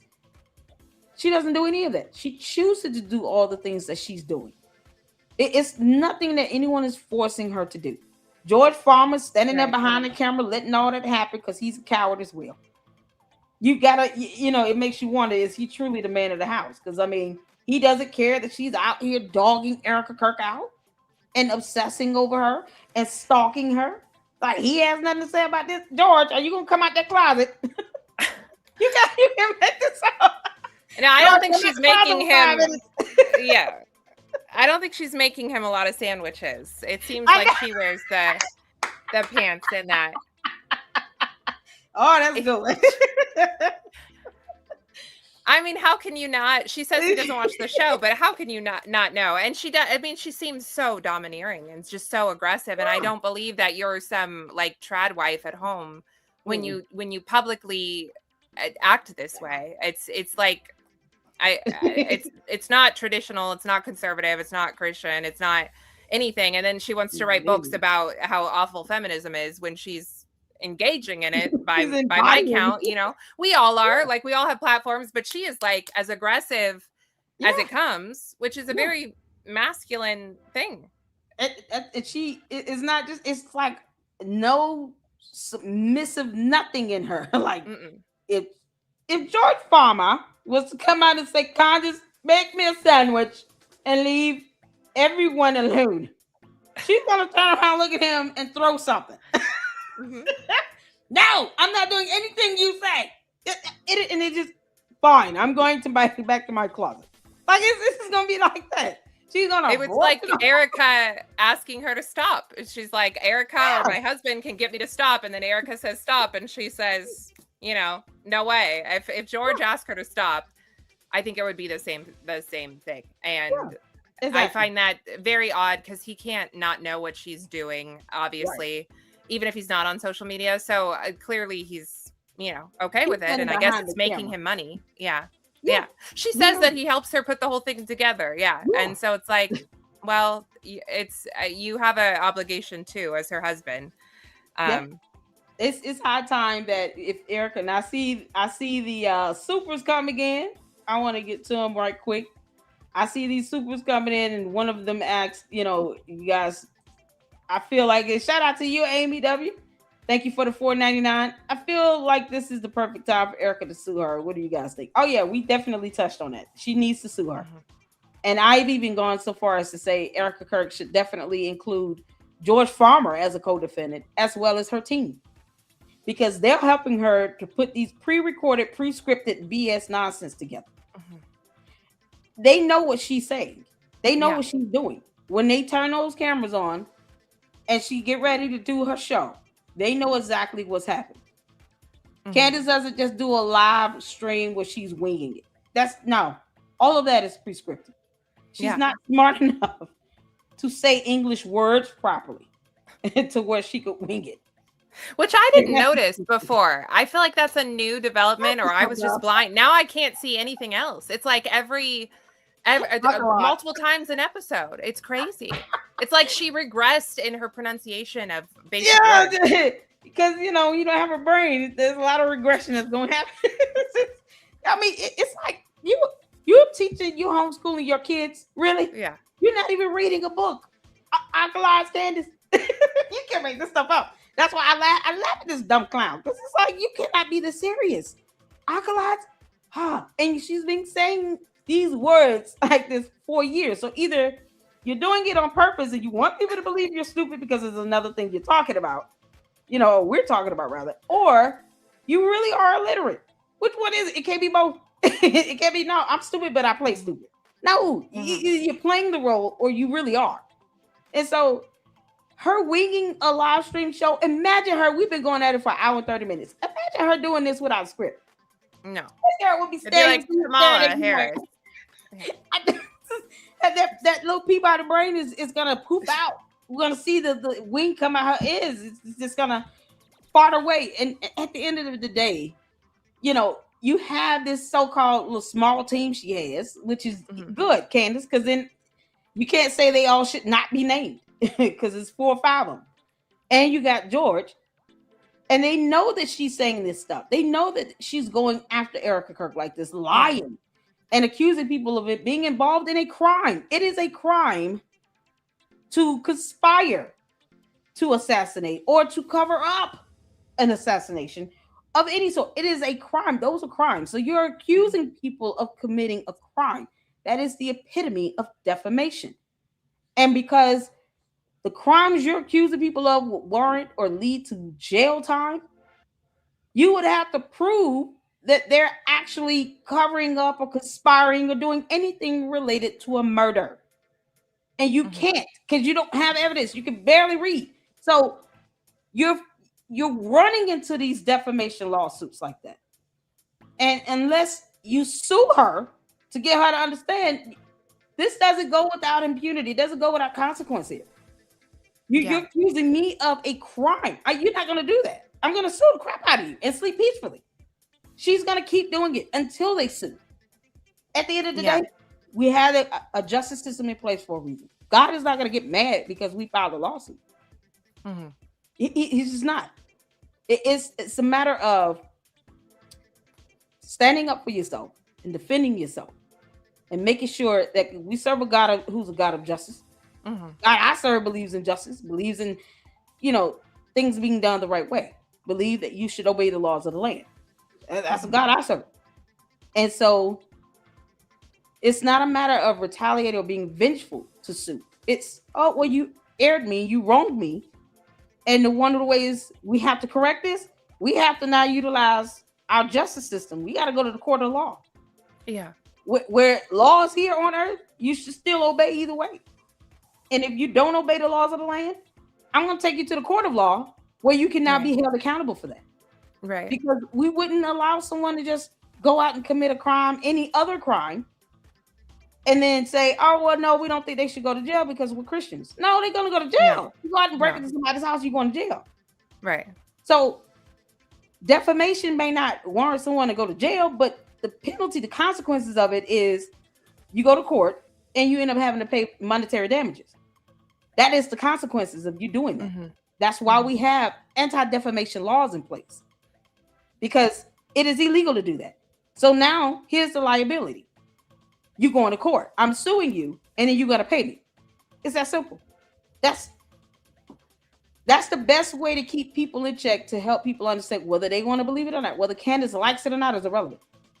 But as Christians, that is the best way to help correct the errors. God wants us to do that. Help correct each other. Keep each other on the straight and narrow. And do it with love. Right. Pray for each other. I don't have to go out here and cuss out. No, I'm just going to sue her. Play with me if you want to, Candace. I will sue you and sleep peacefully. Again, that would not bother me.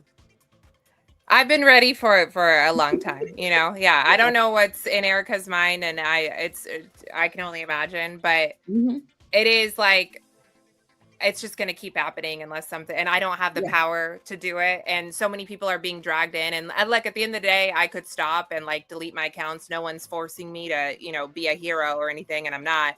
But it does feel like, man, I'm going hard at this for free. I know they think I'm paid, but nobody asked me to. And I would really love for somebody with actual power and influence here, who's actually been directly victimized by her, to do something, because we're all trying, but we can only do so much, and it's just going to keep on happening, and more people are going to be dragged in. And but see, you are doing something. You went to the authorities, you filed your complaint, and you told them this is what's going on, and they know you might not be the only one. And you imagine that's okay. Now there's 10, 20 people saying things. Oh, now we got 40. Now we have sufficient evidence. Now we have an entire investigation we're launching. All because you took that next step to show that bold, courageous effort to show I'm not going to sit here and let you do this to me. And people, we influence each other, whether it's good or bad. That's how God created us as human beings, to how we have some effect and influence on each other. So with you taking that step to do that, you can imagine how many people might have suffered in silence and might not have said anything until they hear more people going out and taking legal action. They're going to the FBI, they're going to local authorities, and they're saying, we're not doing this. You don't like what someone said? It's the internet. Get off the internet if you don't like it. But if you did not break the law, incite violence, you didn't call for anybody to go harm anybody, it's your freedom of speech and expression. She doesn't have to like it, but her calling for what is considered to be criminal. Doxing is a cybercrime. It is a cybercrime. Bottom line. Their whole federal laws in place saying you do not dox people. And when you do that, here's the consequence. I'm reporting you to the FBI. I'm reporting you to law enforcement. And go from there. I'm suing you. Go from there. That's it. You didn't do that to her. So her so-called retaliation of this is to break whole laws. Oh, okay. We see you coming, pimp. And we'll make sure law enforcement is well aware. Like, are you kidding? Like that might inspire other people. Yep, that happened to me as well. Candace has been doxing people for years. Even children, with a whole website. Tried to do it under a whole website. I saw that, where she was defending minors being included in social autopsy, which what would have been social autopsy. Yeah. Now imagine a heavy lawsuit where you got 30 people suing her for this. And then that comes up. And they show a pattern of behavior. This is character development. Your Honor, look, Exhibit A. This woman has been doing this for over 15 years. And she learned nothing until now. Well, there's 30 people in here suing her because she kept doing this and did not stop. And then the longer she does it, the more she believes that she is impervious, that she's above the rule of law. Now you've got 30, 40 people suing you for doing something that you should have stopped a long time ago on your own. So you don't want to stop on your own? Let me help you out. Yeah, my grandma used to say, oh, you need a little help? I can help you out now. Yeah, you knew what that meant when you heard that. Yo, you need some help. I guess you need some help getting that homework done. Go get a switch. Go get a belt. It's that simple. You need a little help? Okay, let me help you out. I'm suing you. I'm filing a complaint. You get the FBI complaint. You get the law enforcement. We're going down the revenue, the lanes that we need to go, the avenues we need to go. And yes, I am going to get some money out of you because you shouldn't be doing this. This is the price you got to pay. And Candace does not want to lose any money. Oh, okay, cool. So now I know what's your Achilles heel. I'm going to hit you in the pockets where it hurts. Because we're not doing this. This is the price you paid for breaking the law, for doxing, for committing cybercrimes, for harassment, for targeting, for bullying. All of those things that laws say you should not do. You did it all. Now we got the answer to this. You're going to answer to this. And it's that simple. And you're going to have more people coming out and saying, we're taking action because this has got to stop. This girl could just be talking on information and reporting facts. She didn't want to do that. She wanted to sit here and put people's livelihoods on the line and their safety and, on the line. We're going to address it. Now it's 30, 40 people suing her. Good. All because I'm surprised she's allowed on YouTube, like that's what I'm saying. YouTube is so touchy. And one of the community or guidelines is cyberbullying. And I would think, and I think conservatives go too far with like, oh, well, we don't want to cancel people and it's free speech, but it's like, it's not. Cybercrimes is a free speech. You have to have like holding people accountable. I don't think is like cancel culture. I don't know. It's just, you can't just do whatever. You can't. Because we have laws. Defamation is not protected under the First Amendment of the U.S. Constitution.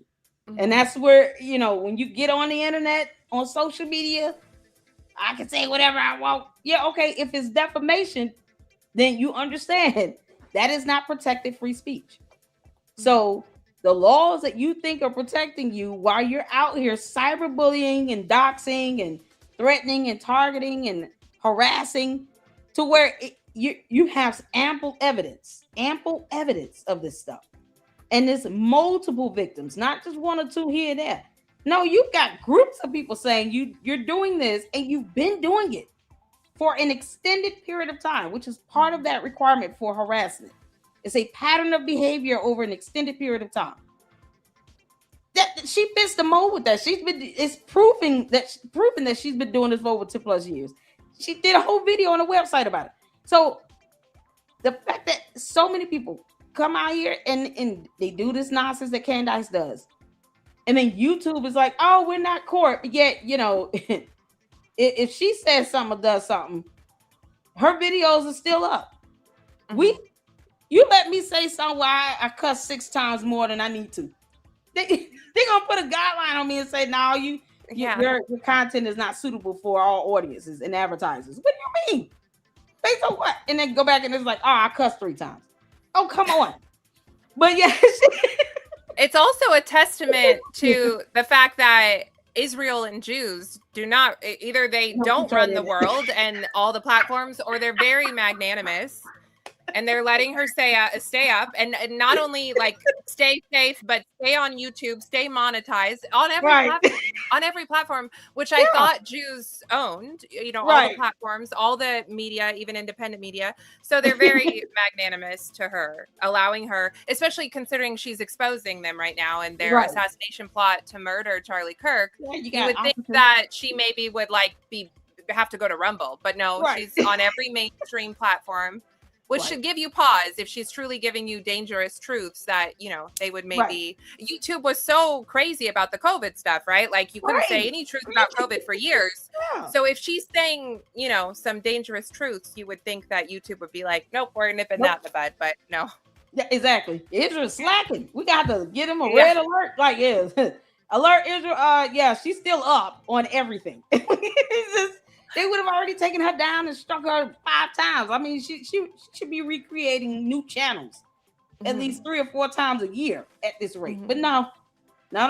And YouTube is so jacked up, you get hit with a copyright strike. They don't even force the claimant to even show evidence of that. They'll just take your video down and give you the strike. And then you got to counter, which starts a legal process, and then ask them for evidence that they own anything. It's so ridiculous how they pick and choose this stuff. But Candace knows that she has been scathing away, and it's because all her bots come in to get her all those views. Because they remind us in the chat, Candace has more views than you. Yeah, that's why she does this for views.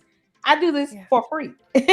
I'm still waiting on Israel to get my $7,000 check. When is that gonna happen? You get your $7,000, Natalie. What you gonna do with it?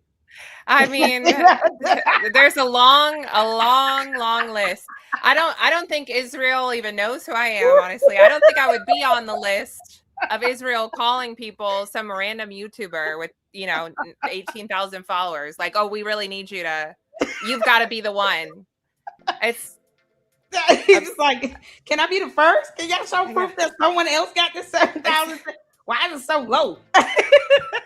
And then they wonder why I'm filming videos from my car. They're like, are you homeless? And it's like, well, I mean, I don't really have a setup, so this is what I have, but it's not perfect. And it's like, so I'm being paid $7,000, but also I'm homeless because I'm always in my car. It doesn't, and there's no evidence of any of it, it's, I'm a nobody, and no one's Israel isn't going to call me to be like, Natalie, we need you to go hard against Candace Owens. It's like, so I would be honored if they did. See, I make the Candy so mad. Oh, I make them so mad with it. Don't I in the chat? Oh, I remind them. I will take the money and then show you exactly how I'm spending it. I'm going school shopping for my kids. We're going to Universal Studios for a week. I'm taking photos. I'm doing vlogs. Girl, I'm going to live it up. Are you kidding me? They could throw an extra zero at the end of it, make it $70,000. Why go cheap? That would go all the way down. Give me $700,000. And I'll be able to buy a whole house, brand new, get another vehicle, put up some money for my kids' college funds, and then we're just gonna do YouTube all day, every day. Thank you for the $700,000, Israel. Like, are you kidding me? Who's gonna turn away any money? The fact that they think that scares somebody, that don't scare me over here. That makes me laugh, and I just hope for the best. It's like, I wish all that money into my life. Please let that happen, Lord. Well, yeah, and it is more of a call. It's idolatry. It's like it is predicated on the idea that you cannot honestly disagree with Candace. There's no good faith reason to disagree with her. So you must be paid, or you must be from Israel, something. You can't just genuinely feel compelled to go against her. Only she's allowed to be genuinely compelled by Charlie's assassination in a good faith way. It's very... like the idea that people can't disagree with you for an honest reason, I think is very dangerous on all sides. It's a really low IQ thing. Yep, extraordinarily. And this is what, like you said, what led to Charlie Kirk being assassinated, because someone didn't agree with what he said. You don't have to. He's, how many people on Earth? Well, we got like over a billion people on Earth. I mean, seriously, we won't always agree on everything. And that's what makes us all unique. We all have our own mindset. We all have our own opinions and views on things. Certain things is just not debatable. Facts and evidence, it's not debatable with facts. Facts are facts. That's it. You know, either you understand the freezing point of water or you don't. Yeah, it is. You don't know the freezing point of water. Like, you can make this up. Or you don't believe dinosaurs roamed the earth. You think the earth is flat. I mean, whatever. It's like, you don't have to like the facts that show otherwise, but it is what it is. And when you start saying someone does not deserve to live, you take away their right to live away because of that.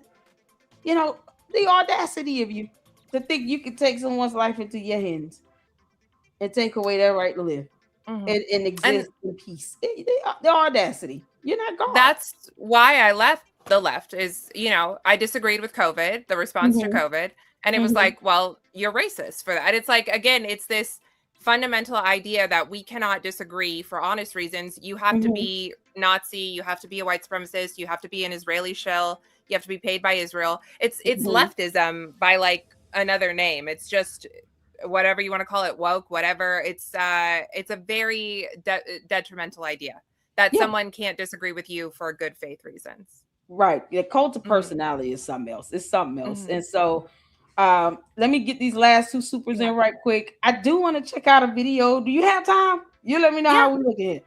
Okay, yeah, cool. I have all the time. Yeah. You got all the time. Oh, we got time, y'all. We got time, y'all. Thank y'all so much for tuning in. Hit that like button wherever you're watching from. Make sure you are hitting the like button, starring it up. Whatever they do over there on X. I don't really know what all they do on X. But however it works over there, hit that like. Make sure you check out Natalie's YouTube channel as well as her X. In the chat, here it is. Here's her X account. You guys go over there, show her some love and support, and then go to her YouTube channel and subscribe if you had not subscribed. She has some great content. I love the videos from the car. People are watching, and I tend to get more views doing, you know, my ride alongs in the car than I do in the studio. It's just crazy, but people love the natural setting when you're just kind of in your own environment. And if the Candies want to think people are poor and homeless, then send me a super chat. Send me a super chat. Oh, I make them so mad. Send me a super chat. Maybe I'm homeless. Send me a super chat. See, you're gonna sit here and pay your cult leaders attorney fees, help pay rent, whatever. Yeah. But it's, you know, it's a natural environment. Like while you're out doing grocery shop or something like that, you go live. People tend to tune into that a lot more because they just kind of get the feel of you being just a normal person going about your daily life. And you go live and you're talking to, you know, your supporters and, you know, talking to the public, and it draws in a lot more people. So I love the natural flow you have in it. We watched several of your videos here in the LA. Thank you. And your approach to this, you still have, honey, you have the patience of a turtle dove. I know I don't go off like that like I used to. I stopped watching Candace when she started doing the Bride of Charlie's Theory. I was like, oh no, we're not gonna just desecrate the Bible. We're not doing that. I cannot go against scripture watching this crap and supporting. We saw the first episode with Milk Bar. Shout out to Milk Bar. He was here in the LLC, and he is absolutely amazing. And he came over. We did a watch party with the first episode, and he had to leave. But I think I raged out. Like I was like, oh no, we're not, because then I hit that conviction, hit me and was like, this is not even biblical. Like I'm not doing this. You know, I'm not gonna sit here and the scriptures say to, you know, defend and protect the widows, and she's got 2 kids. What are we doing? What's the whole point of this? You just showing you don't like her. That's it. That what we could hear that any other time. It makes no sense. And so that's when I fully just stopped watching. So now the only way I could watch her is if someone else is playing and they're talking about like Artie Trolls will do, or Jay Witt, something like that. Right. And they're talking about her and then they give it some information, or you know, someone's debunking her.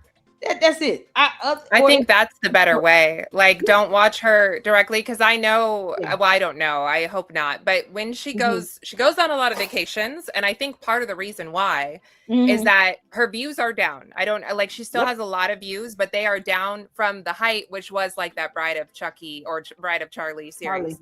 She used to get 2, 3, 4, 5 million per episode, and now she cannot even break 2 million. So like it's still a lot, but it's trending in the right direction.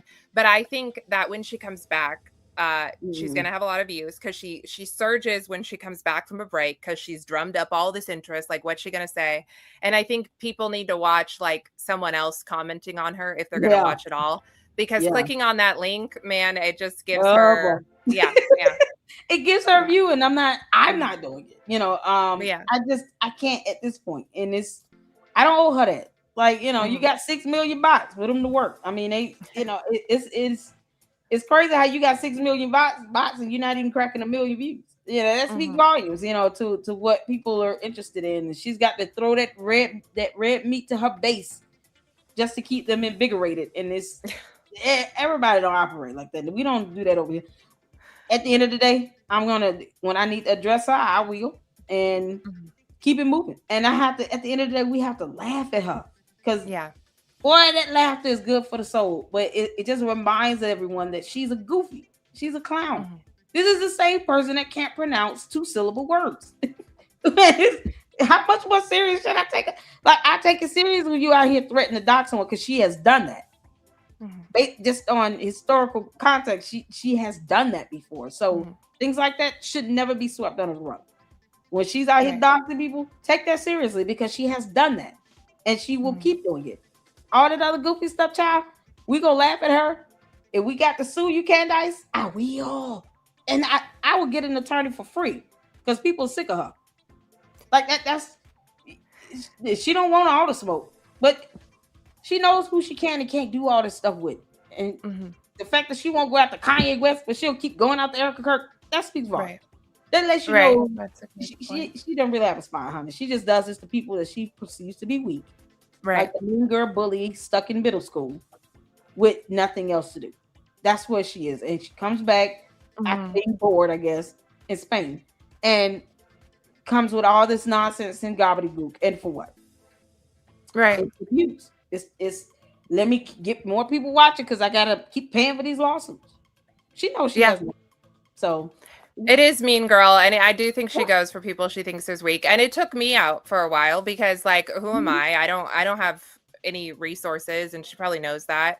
And it's like, you get us, even though there's nothing to hide, you're like, oh, I don't know, this person's crazy, she'll make something up. But it's like, at the end of the day, she can't hurt me. There's anything she says about me is a lie. It's stupid. It should show her rear end that she's not investigating Charlie's murder. She's talking about random people with whatever fraction of her following. So now I decided to get back in the game kind of recently, but I had to take a step back for a while, because she's mean. And she's vicious. She's a donkey. And that's what I keep at the forefront, understanding, you know, knowing what she will do. Okay, well, here's what I will do. Knuck if you buck. Like, that's, if she feels like she could say that stuff and get away with it, she would. It just, she just knows certain people I just don't mess with. I may not want to mess with that lady in her club, because she probably crazier than me. Candace, I am. Yeah, but it's just like, you won't do this with Kanye West, girl, kick rocks. You could go after him, but Kanye's been Kanye. Well, you might want to have that mentality with everyone else. and leave people alone. You have nothing else to do. You go read a book. Go to your room and read a book. Go to your room. Like it's she acts like a petulant child, and no one cares about her tantrums when she's out here committing cyber crimes. Report her. Any other time, all she's on throwing a tantrum and sitting here and yelling and screaming about nothing. Into her alternate reality. That's all that is. So we got a video I wanted to check out from FaxMe where he debunked. Oh, he's great. Explosive theory. I said I had to save it, y'all. I got so many emails saying, Lady Luck, are you coming? Are you coming? Earlier, I couldn't join the live, but I told you all we're gonna check it out, and we got it. So we're gonna check that out. Make sure you guys, if you need to, here is the link: www.ic3.gov to report cybercrimes to the FBI, because no one is playing with this dumb girl. You all have the right to live in peace and be safe. Not have to worry about somebody doxing you and all this nonsense because they don't like what you're saying. So what? Candace, kick rocks. At the end of the day, you have the authority and the power to protect yourself and defend yourself.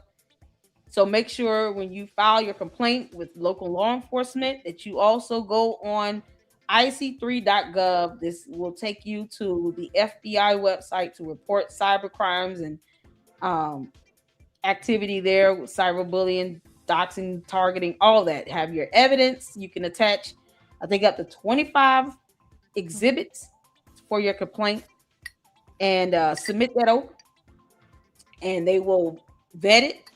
And then from there, based on your evidence and your complaint, will determine whether an investigation is approved, because investigation with the FBI takes tax dollars and manpower and time. So they get enough of these, I'm sure. They cannot continue to turn a blind eye. Kash Patel will not continue to ignore Candace when people start saying she is becoming a real true threat to people's lives and safety. You're going to have to do something. And he will. He's the director of the FBI. That's his job. And Candace can kick rocks. She don't have to like it. Kick rocks. So that's the link down below. You guys make sure you log that in and save it. Thank you so much, Mindy, for the 5 LLC memberships. I appreciate you. Shout out to the mods of the LLC. You guys are the greatest, and I appreciate you all your support. Thank you for holding it down. Thank you, Cece, for the 5 LLC memberships gifted. I appreciate you so much, Cece. And Juju, shout out to the boss, you all, gifting 5 LLC memberships. Thank you so much. I appreciate that. And we have Susie Q for the $10 super. Two of my favorite content creators. Shout out to you, Susie Q. We love you, honey, in the LLC. Thank you so much. And darling Nikki with the $2 super sticker. Thank you so much for the support here. I want to get to the video with FaxMe. Shout out to FaxMe. He was over in the LLC. Was it last week? I think it was 4th of July weekend, and we had a great time. And he did give us a heads up that he would be doing this, so we are here for it. So this is the video that he did. That's on his channel. It's 16 minutes. I know he did a full live stream, but this is just the video clip of that. I'll drop the video link in the chat, and the mods, if you welcome my friends to please get up his YouTube channel link, and we can show him some love and support. I appreciate you all. Shout out to FaxMe. We love you, honey. Yeah. Thank you so much. Oh, thank you, Marcho, for the $20 super. Thank you, Miss LLC, for having Miss Natalie as a guest. She's another great content creator that helps me to think not just critically, but also logically. Shout out to you, March on. Muchas gracias. I appreciate you. I appreciate you. Yeah. And there is the video link for FaxMe. You all ready? We're going to get to this. The eclectic journalists in the house. Y'all, shout out to all the fantastic content creators coming up in here. Getting all the celebrities. I feel so special, y'all. Shout out to the eclectic journalists. There you go. FaxMe's YouTube channel link. And if we can get the eclectic journalist YouTube channel link. Have you seen her video? She's done a full expose. The eclectic journalist. Have you checked those out? No, I haven't seen that. I have to watch that. On Candace? Yes. It's the Narrative Machine series. It's like 14 or 15 episodes. Oh my God, so good. Please go show her some love in the Eclectic Journalist. So once we see her video YouTube channel link up, I will get it posted up, and then you guys can go check it out and subscribe to the Eclectic Journalist as well. Y'all ready? We about to get ready. Hit the floor where you can see and hear. Let's go. Very special Fax Me TV segment. We're going on a field trip, guys. That's right. I'm going to take you out into the field today to field test the Rode exploding mic theory, right? This is all we've been hearing now. You know, it started early last year. And then my producer has a note that there are a lot of comments asking about the microphone theory. Here's what I will say about that. When I first saw the footage, thought as well that something came upward. But when I looked at image from the side, the microphone is still on him afterwards. So like when you see it from on, it looks like it kind of disappears, but then it kind of shifts. When you look at the perspective slightly to the left, you see that it actually stays on him and it's just in the fold. Again, I don't know enough about weaponry to say that that's possible or not possible, but I would imagine if anything did sling into him with that kind of a force, it would fall off. And I can tell you it doesn't fall off.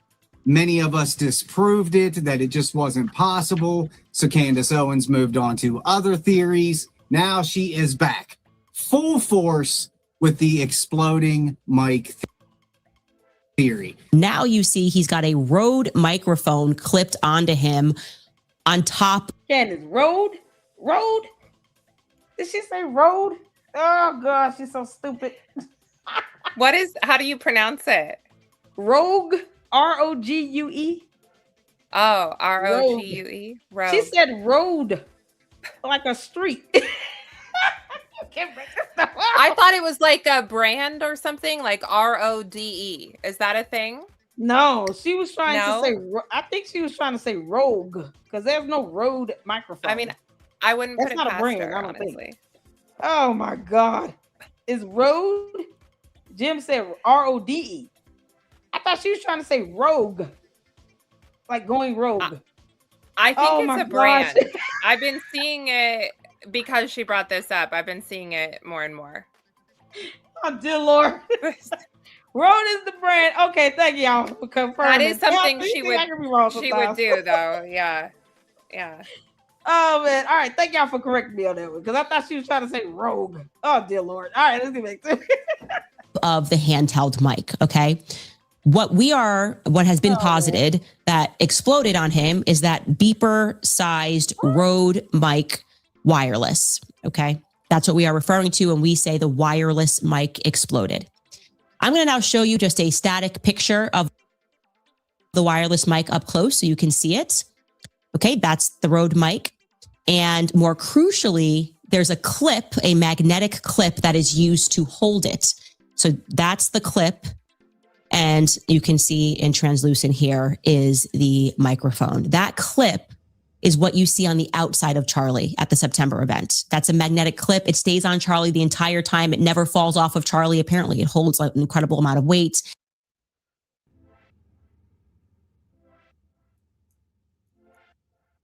So the actual microphone, the Rode mic, is on the inside. So that's something new as well. So they got the microphone, that's the magnetic clip on the back. And on the inside of that is going to be his Rode microphone. Assuming he was using Rode, I think it's Rode that he's using, but that's going to be that Rode wireless mic on the inside. I know that's a lot of explaining, but I feel like it really helps people who aren't into tech like me.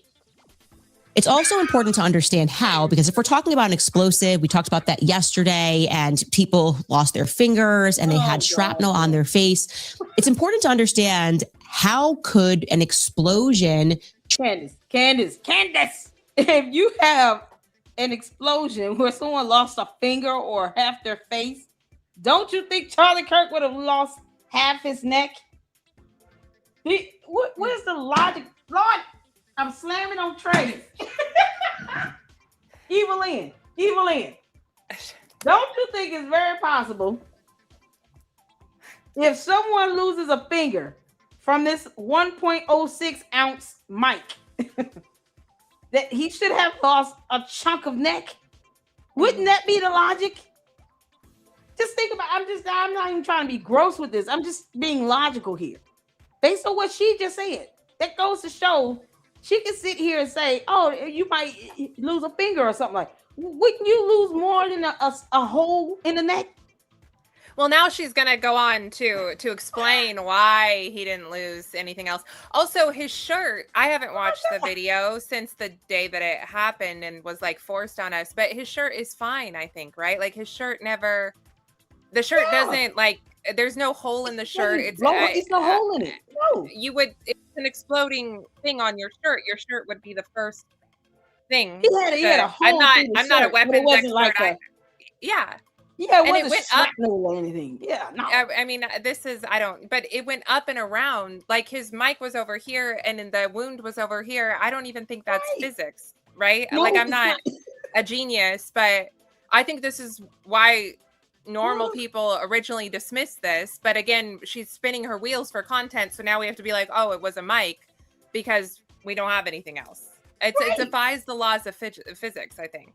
This is coming from the alien that crash landed on our planet, you all. Her words, not mine. She called herself an alien.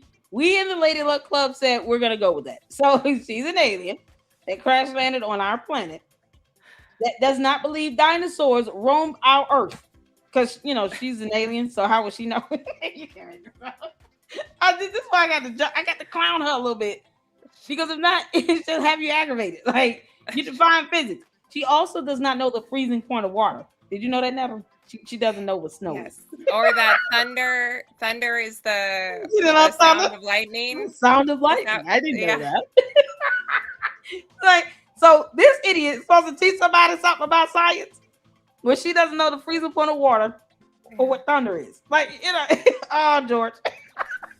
Come get your wife and tell her to make you a sandwich. Travel directionally, right? How could it be contained, so to speak, if it's not like a bullet? You're saying, okay, his microphone is rigged. You're saying it exploded. If you're like me, you're thinking, well, wouldn't that just go everywhere and cause severe burns to Charlie? Wouldn't we be able to see severe burns onto Charlie in the process? So I want to make clear to you is not necessarily, because this isn't just like blowing up a bomb. Okay, obviously that's explosion as well.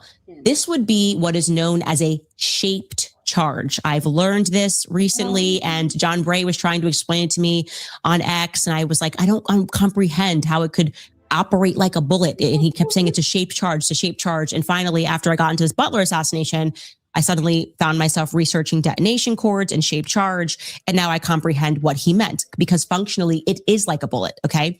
A shaped charge is just a specialized explosive device that is literally designed to focus. It's not functionally a bullet if it's an explosive device. Those are two different things altogether.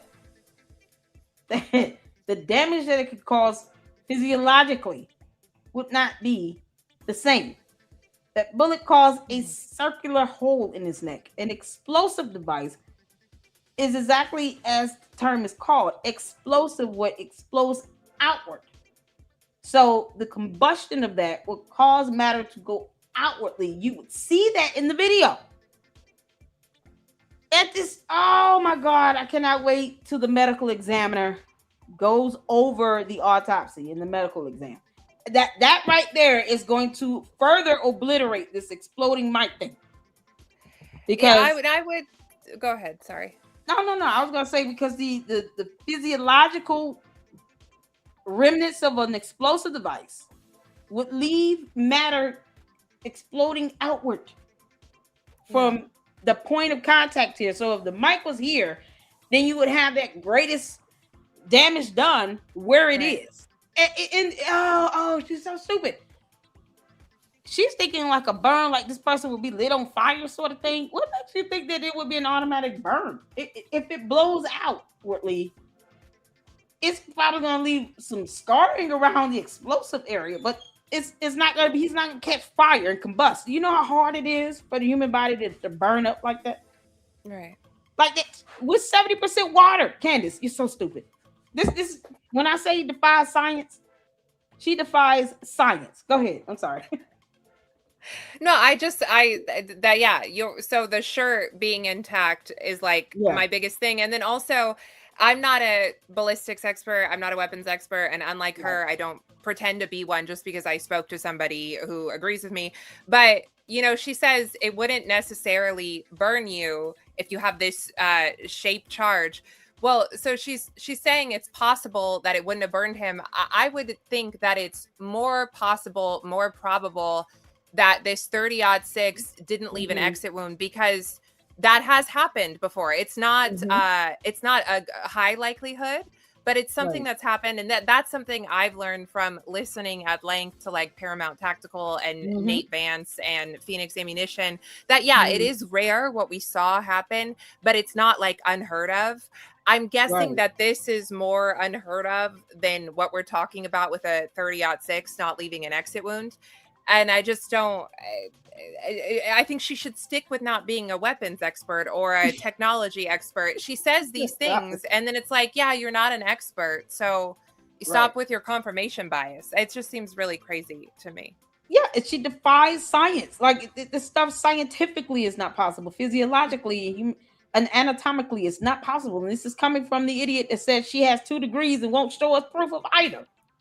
Well, where's the journalism and English degree, Candace? Because English is definitely not your strong suit. You can make this up. So, meanwhile, the explosive mic theory is absolute rubbish because she herself said that people have been known to lose fingers or half their face because these explosive devices, if they have the ability to carry that type of charge to do that much damage, will certainly leave more than just a round hole. You should have seen a lot more. You would have seen the explosive matter from his neck, muscle tissue, skin, bone, all that. This would have been gone. Like that's what's so crazy about it. So she'll stop shy of realistically saying, "Yeah, you'll lose a finger or half your face," but he didn't. Why didn't he? If these explosive devices are all the same, then what makes one human being different from the other, where one can lose a finger, one can lose half their face, all he walks away from is just a perfectly small circular hole in the neck with the same device. That's what's so crazy. It's not even consistent. And then her just coming up with these dumb lies. Girl, people can Google this stuff and read it. God, this is so ridiculous. Okay, let me get back to it. Focus the blast of energy in a specific direction rather than it just dispersing in every direction. Okay. So we're going to pull up this Wikipedia page because it helps to see a visual.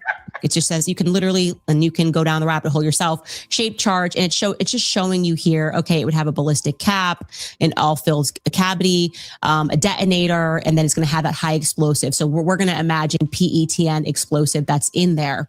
And it tells you, it also tells you, sorry, if you can go back to just the Wikipedia page, that there's all different ways to form it, right? Typically, I thought we shouldn't get anything from Wikipedia. George got 5 birthdays. She said, you all should not be learning anything from Wikipedia. Oh, okay, cool. But yeah, she pulls up Wikipedia for this. Not some science website or anything dealing with ballistics where it specializes. No. Right. Wikipedia. So George has 5 birthdays because that's what Wikipedia says. Once you see through her, you can't unsee it. It's like it's very transparent that this is just garbage. Exactly. It's just something to fill the time and get the super chats and the views or whatever it is. But this is not like a high level commentary or something that is worthwhile. Not at all. And when you can edit Wikipedia and information on Wikipedia, because that's what her cult members did about George's birthday. Who's to say that Candace did not have her dumb cult members edit this? You can edit what's on Wikipedia. So why would she all of a sudden turn to this being a credible source? All we know is Candace could have had one of her cult members type this up. Does she ever explain how it goes in the neck and not the chest? The thing is on his chest. Is that on Wikipedia too? How it goes up into the neck? It went up, projectile into the neck, and then it made no other only damage. In the neck. And only in the neck with this one small circular hole. It didn't do any other damage when it exploded. whether it was capped with a tip and then that popped off and then it still exploded, or what. It did no other damage at all, period. Just that wound, it went in like a bullet seal. So it was a bullet from a gun. And even she doesn't believe this part. Earlier I was questioning, like, does she actually believe her BS because she's so deep in it? She doesn't believe this part, because this week in her ranting on X, she did slip up and say, after we just watched Charlie be shot or something like that. Yeah. So she does not even believe that he wasn't shot. But she's probably going to double down on this, I assume, next week. But she doesn't believe it. Oh yeah, no, because it's all PR for her. It's just PR, people, public relations. That's she's an idiot. All right, let's get back to it. People are going to use copper. You can use lead. Think of it as just a little capsule that's kind of holding the explosive, but it allows you to direct it in a way so it doesn't go everywhere. So yes, it pretty much functions like a bullet, but it's not a bullet. It's not going to have that same power to pierce through a neck. And I also want to be clear that it's not going to be exacting. So they can get that shape charged in there. They can get it directionally to go one way. But they're not going to be so precise to go, I wanted to hit his artery and his neck. And frankly, when I think through it, and this is just totally me speaking in my opinion, I don't think they wanted it to hit his neck. I think that is what went wrong. I think the best case scenario, if I'm, just as an example, I'm theorizing here and I'm the Israelis and I'm ringing his device, I want it to hit his chest. I want it to be here and I want it to hit his chest, and I want people to think they hear a shot, and then I want blood to come out and everyone will go, he got Charlie KIRK got shot in the chest. I think there is a lot of evidence that they would have found explosives, which if, I guess the way PETN is said is like, what do you guys say? Petin. I'm trying to learn all of the inside terms and sound like I know what I'm talking about on all the military guy stuff. But if Petin was the explosive that was used, and I think there is a strong theory that should be explored, that a shape charge was used to kill him and that what killed him was on him. If you look into Petin, it is pretty resistant. It stays on soil. Yeah, and the evidence will not show any of this, and even Tyler Robinson's attorneys will not care, Candace, because they don't. Right. You can make this up. All of this will be objected to. They care nothing about your opinion or your theory. Nothing. Lord, we thank you for the court systems that learned how to use evidence to prove someone beyond a reasonable doubt murdered someone else. Amen. Can't make this up. Candace, you're an idiot. There you can read tons of articles about it. You just have to remove the soil. So you think that they... I think there was explosives. Now, guys, as you know, if you've been following me for a while, I have done many videos on the exploding mic, from the ballistics aspect of it, to the mathematical aspect of it, to the physics side of it. And it is not possible. That is not what we saw on September 10th, 2025. Now, it is absolutely possible to rig something to explode. But that's not what happened in the case of Charlie KIRK. Yet that is the biggest narrative being pushed right now from the grifters. So what do? We've disproved the physics of it. We've disproved the math of it. We've tackled the science of it, any ballistic aspect. What do? Well, the next thing to do is to recreate it exactly how Candace Owens claims it happened. So we're going to do that today. We are going to blow some stuff up per the instructions provided to us from the great investigator, the most honest person we all know, Candace Amber Owens. And this is going to be a lot of fun. You know, we've done a lot of research here at FaxMe on the exploding pagers. Guys, you know that I have brought those up on the show, you know, because that seems to be the key factor missing from all of the footage regarding the Charlie KIRK assassination. The explosion, the fire, the smoke, yet somehow this magic shrapnel from a Rode microphone made its way from that tent to the floor of an SUV. Now, the argument is it was all in his shirt. All of the debris from the Rode microphone was in his shirt. And it wasn't until they got to the SUV that it started falling out. And that's where all of that black shattered glass came from that Candace Owens is proudly toting as real evidence. Well, I ordered me some Rode microphones, and we are ready to go out there today with a mannequin, put this thing on and hook it up as if the mannequin is going to be performing a show.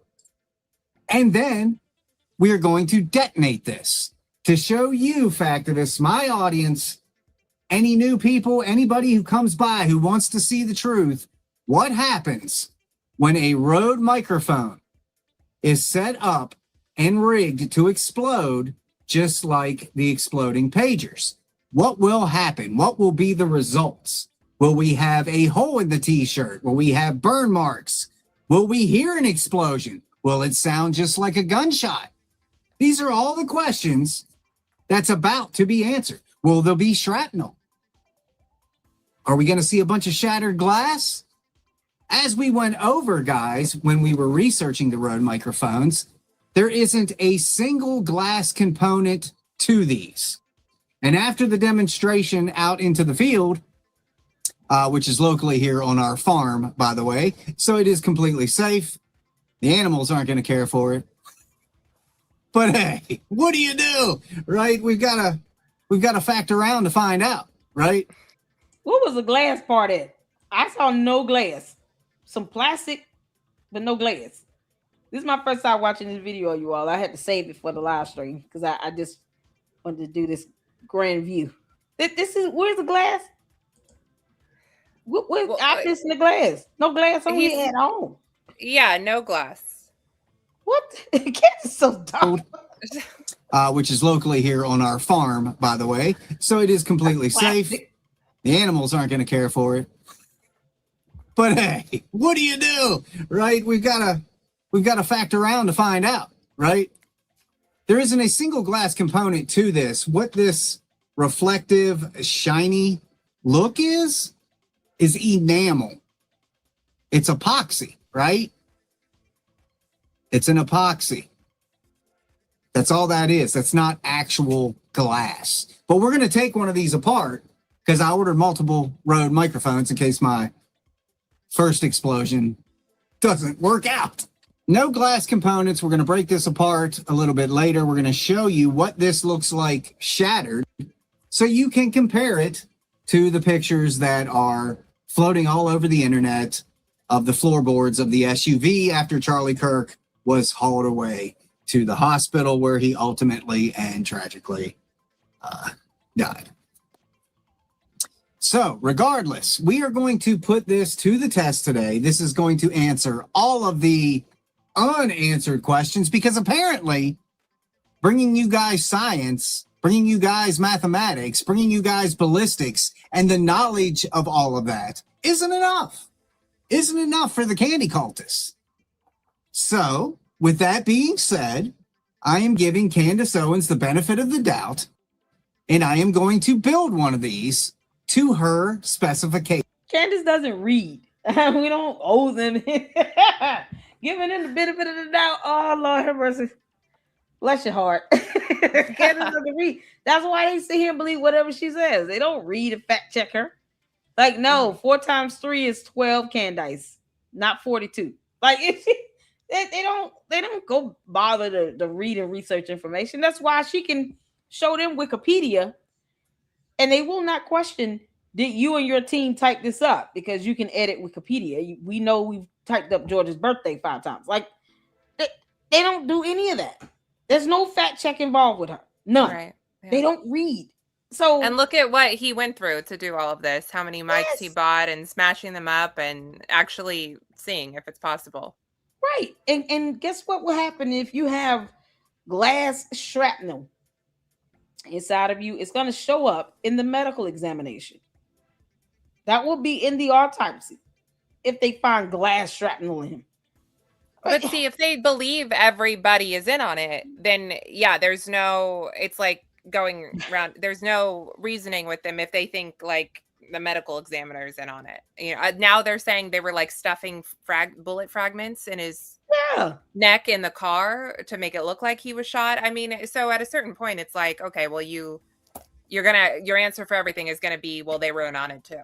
So I know, right? It's that Candace's mom and dad must be proud. Oh man. I don't think they know her.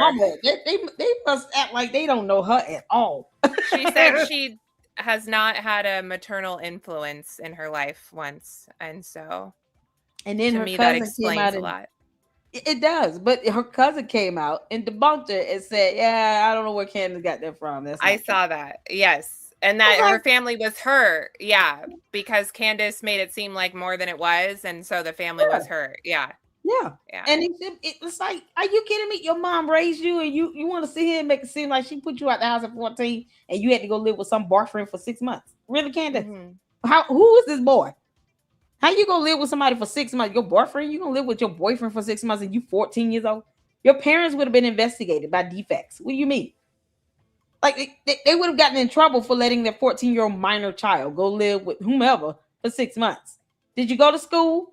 Like that's all this stuff. She doesn't think about the consequences of any of this. She just, let me just say this, and I don't care how it lands. Right. Oh my God. Candace, glass shrapnel will be in the autopsy because he didn't have any glass on this, and this is not glass. Oh my God. Directly from her show, she describes how to make an explosive, and we are going to see exactly how that turns out. Ooh. So guys, are you ready? I'm ready. Are you ready for this? I mean, it's been hyped now for what, 2 weeks? Are you ready? You ready to go outside and see our poor mannequin? He's headless, by the way.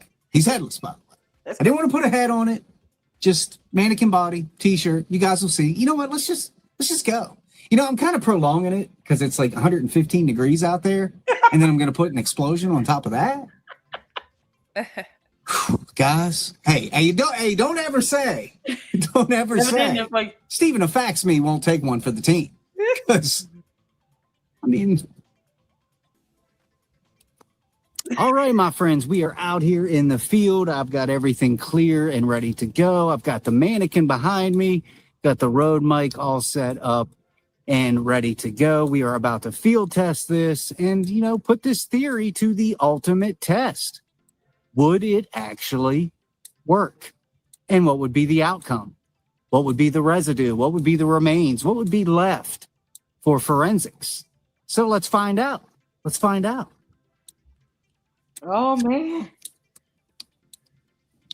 All right, my friends, I am rocking, ready to go.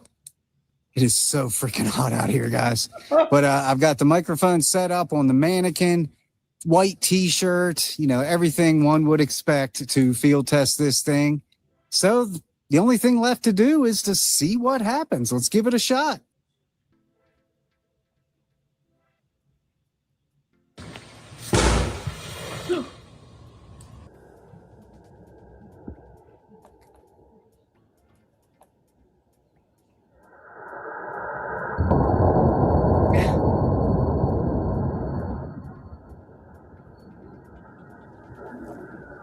Oh no!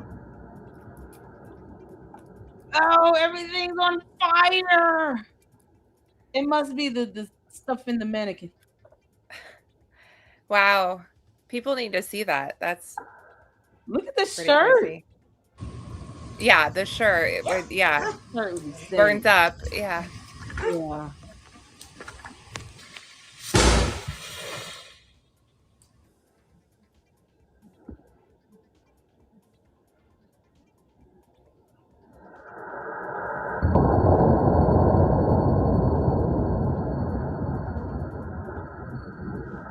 Wow, this is insane.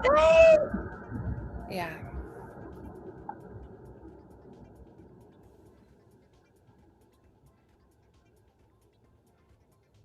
A little fire in that. Look at that. I can correct myself on that one. Jeez. Yeah.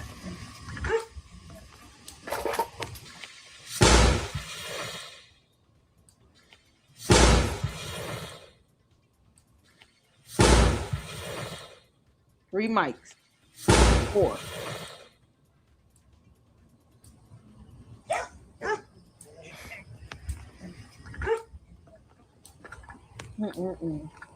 Wow. Look at that. Yeah. Well then. And see, I even said I didn't think it would catch fire like that, but it did. I maybe I wonder what's covering this mannequin. But you didn't burn long. This is something else. Look at that shirt. Right. Yeah. Are you kidding me? This is insane. To see it is it does exactly like similar to what you would think to the shirt at least, but to see it is pretty. You can't ignore it. Yeah. Oh my God. So, oh man, Good for him. Oh, Good man. for Fax Me. Yeah, he said he bought what? How many mics? He had 3 or 4. He's dedicated. My Must God. have cost him a little bit, and good for him for doing this. I mean, the Yeah. people are still gonna ignore it, but yeah, we would have known if his mic exploded. And we had the same mics, and the white T-shirt. I don't know if Charlie Kirk was wearing one of those dry fit shirts. Sometimes that wicker material can help kind of, I don't want to say be completely fireproof, but it will help to keep it slow. But even just like there was some damage like this, and the sound alone, like the sound. Thank you. The pop. How you make up for that? We didn't hit. All we heard was poof, and that was it. But you didn't get this blow black like this with this explosive device in it. Right. I mean, it's still, you would have seen smoke at the very least. Even if it was a small little fire that gets put out, you would have heard that combustion. You would have seen the smoke. We didn't even see that. Like, oh man, and I don't listen. If you can not watch the video of him being shot, then don't watch. But there was no smoke. What we saw here was a whole bunch of smoke coming up out of here, and you didn't see any of this when Charlie Kirk was assassinated. None of this. Even just the smoke remnants like this, you expect to see that every time. None of that. This is crazy. Oh man.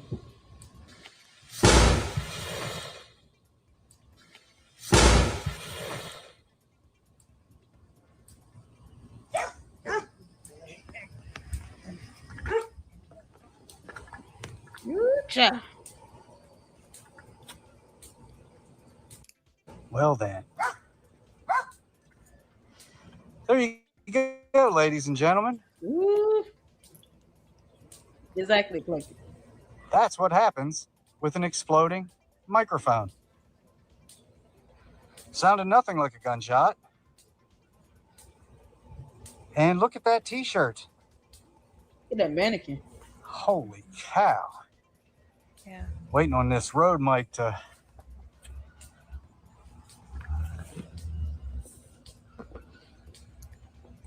And it's still smoking, like we would have seen that in the images of him being rushed to the car.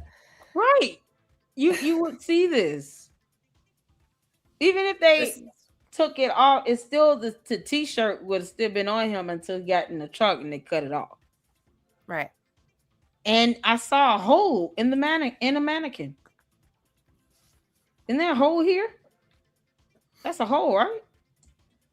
Isn't that a hole? Is there? Right there? I guess. Well, maybe. Yeah. Looks like a indentation or something. I don't know. Yeah. This is mad. Look at all that shirt would have been. You would have seen a white shirt like this with scorch marks on it. You would have seen that in the photos and videos. That's something that, and it would have been described in detail with the when he got to the hospital, because they would have shown the shirt to the doctors and stuff, and then they would have taken photographs of it as part of the investigation. So this shirt will be admitted as evidence. Like they're gonna have this physical evidence shown to the jury, even though they shouldn't have to, because You know, you're not talking about having to show the shirt to prove that he was shot when you got a medical exam, but apparently they're going to have to because Candace is an idiot. It seems like she will go to any lengths to just exonerate Tyler Robinson, like including this insane idea, just to not have a gunman on the roof and have it not be Tyler Robinson. And then she said that it was supposed to hit the neck. Well, now we see that it's not going to be a clean, obviously, or that it was supposed to hit the chest. Yeah. But because he was slouching, it hit the neck, which doesn't make sense. But then also, I just don't see the most powerful people in the world orchestrating this huge assassination in front of 3,000 people, in front of the whole world, and they leave it up to Charlie slouching to where again, they're very powerful and very smart because they have an exploding mic that I guess is not going to leave this kind of damage and it's going to go up and around, but they're also really stupid and they can't stop Candace from catching them. But they're so stupid that they leave it up to his posture. I mean, it really does, like, it's beyond belief. This idea that our overlords are just like, they're going to do this whole thing and then they're just going to leave it up to chance and they're going to do this in front of us and we're not going to notice. It's just, it's like a fantasy. Yeah. Alternate reality. We're not going to your alternate reality, you dumb heifer. We're not going. We're not in the mood. Whenever you and the rest of the cult members want to ET phone home, goodbye. We're not going to your alternate reality. All of this would have been noticeable. This would have been picked up on many live streams because people were live streaming. We would have seen the smoke. We would have heard audibly what the difference is in this exploding versus a bullet. We would have seen and heard all of that. You're not going to eradicate what 2,000 to 3,000 people saw with their own eyes. They didn't see an exploding mic. They saw a gunshot land through. They heard the pop of a gunshot. That's it. You're not going to tell 3,000 people you did not see or hear what you saw on Earth. What you mean? We're not going to your alternate reality. Wherever you trapped at, stay there. Don't come back. But for the rest of us, you clearly see what physics can do. And here's the thing, the candy butts, y'all can go get a mic and go test this yourself. You don't want to believe what anyone else is doing. You don't want to believe FaxMe and anyone else that have debunked this over and over again just with simple science and physics. Go get a Rode mic, do all this stuff, and go do it yourself and see what happens. I don't see a clean hole in the neck here. Or over here, because that's where it landed. It was over here. On the left side of the body. I don't see a clean hole in the neck. Well, it also doesn't have the shaped charge in it, right? That's probably what she'd say, is that the shaped charge. But we would still, even adding the shaped charge to this, that maybe would leave a puncture, like a bullet hole. All of this was not there.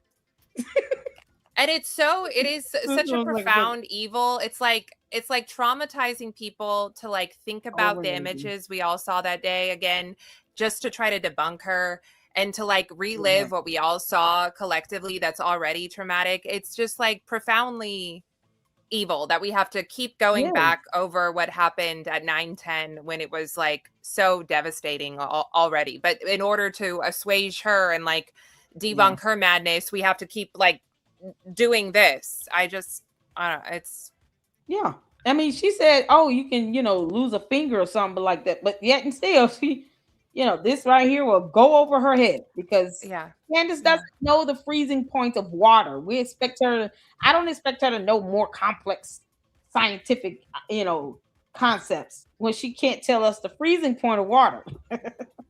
No, I don't expect her to understand any of this. But she has to do this because she has to cover for the fact that she never solves the case. And so it's gotta be, he was shot from below, he was shot from behind, he was shot from in front. No, actually it was an exploding mic, because she's never gonna reach in game, like we said. So it's gotta be constantly pivoting and like, oh, we didn't have the exploding mic before, but now we do, and we're on the right track, and then it'll be something else, in a few months. Yeah. And that's, it's like Jim said, y'all do not try this at home. Oh man, to the candies. Listen, I personally don't care if you do, but don't do it because you're gonna lose a finger or two.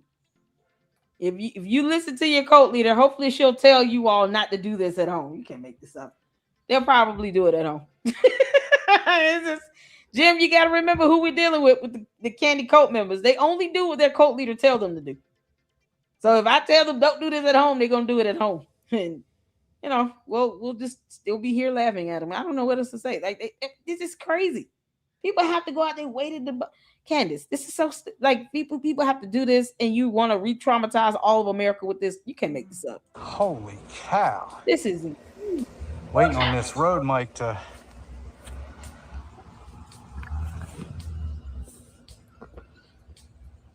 Look at that t-shirt. Yeah.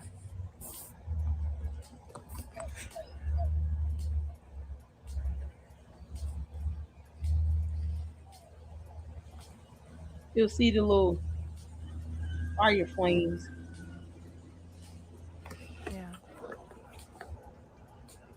Yeah. Still smoking.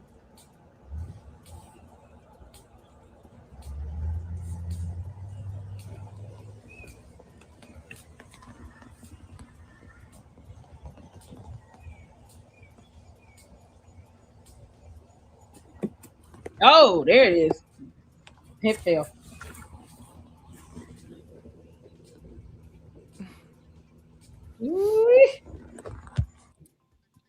So there, my friends, is a t-shirt after an exploding Rode microphone. My Lord.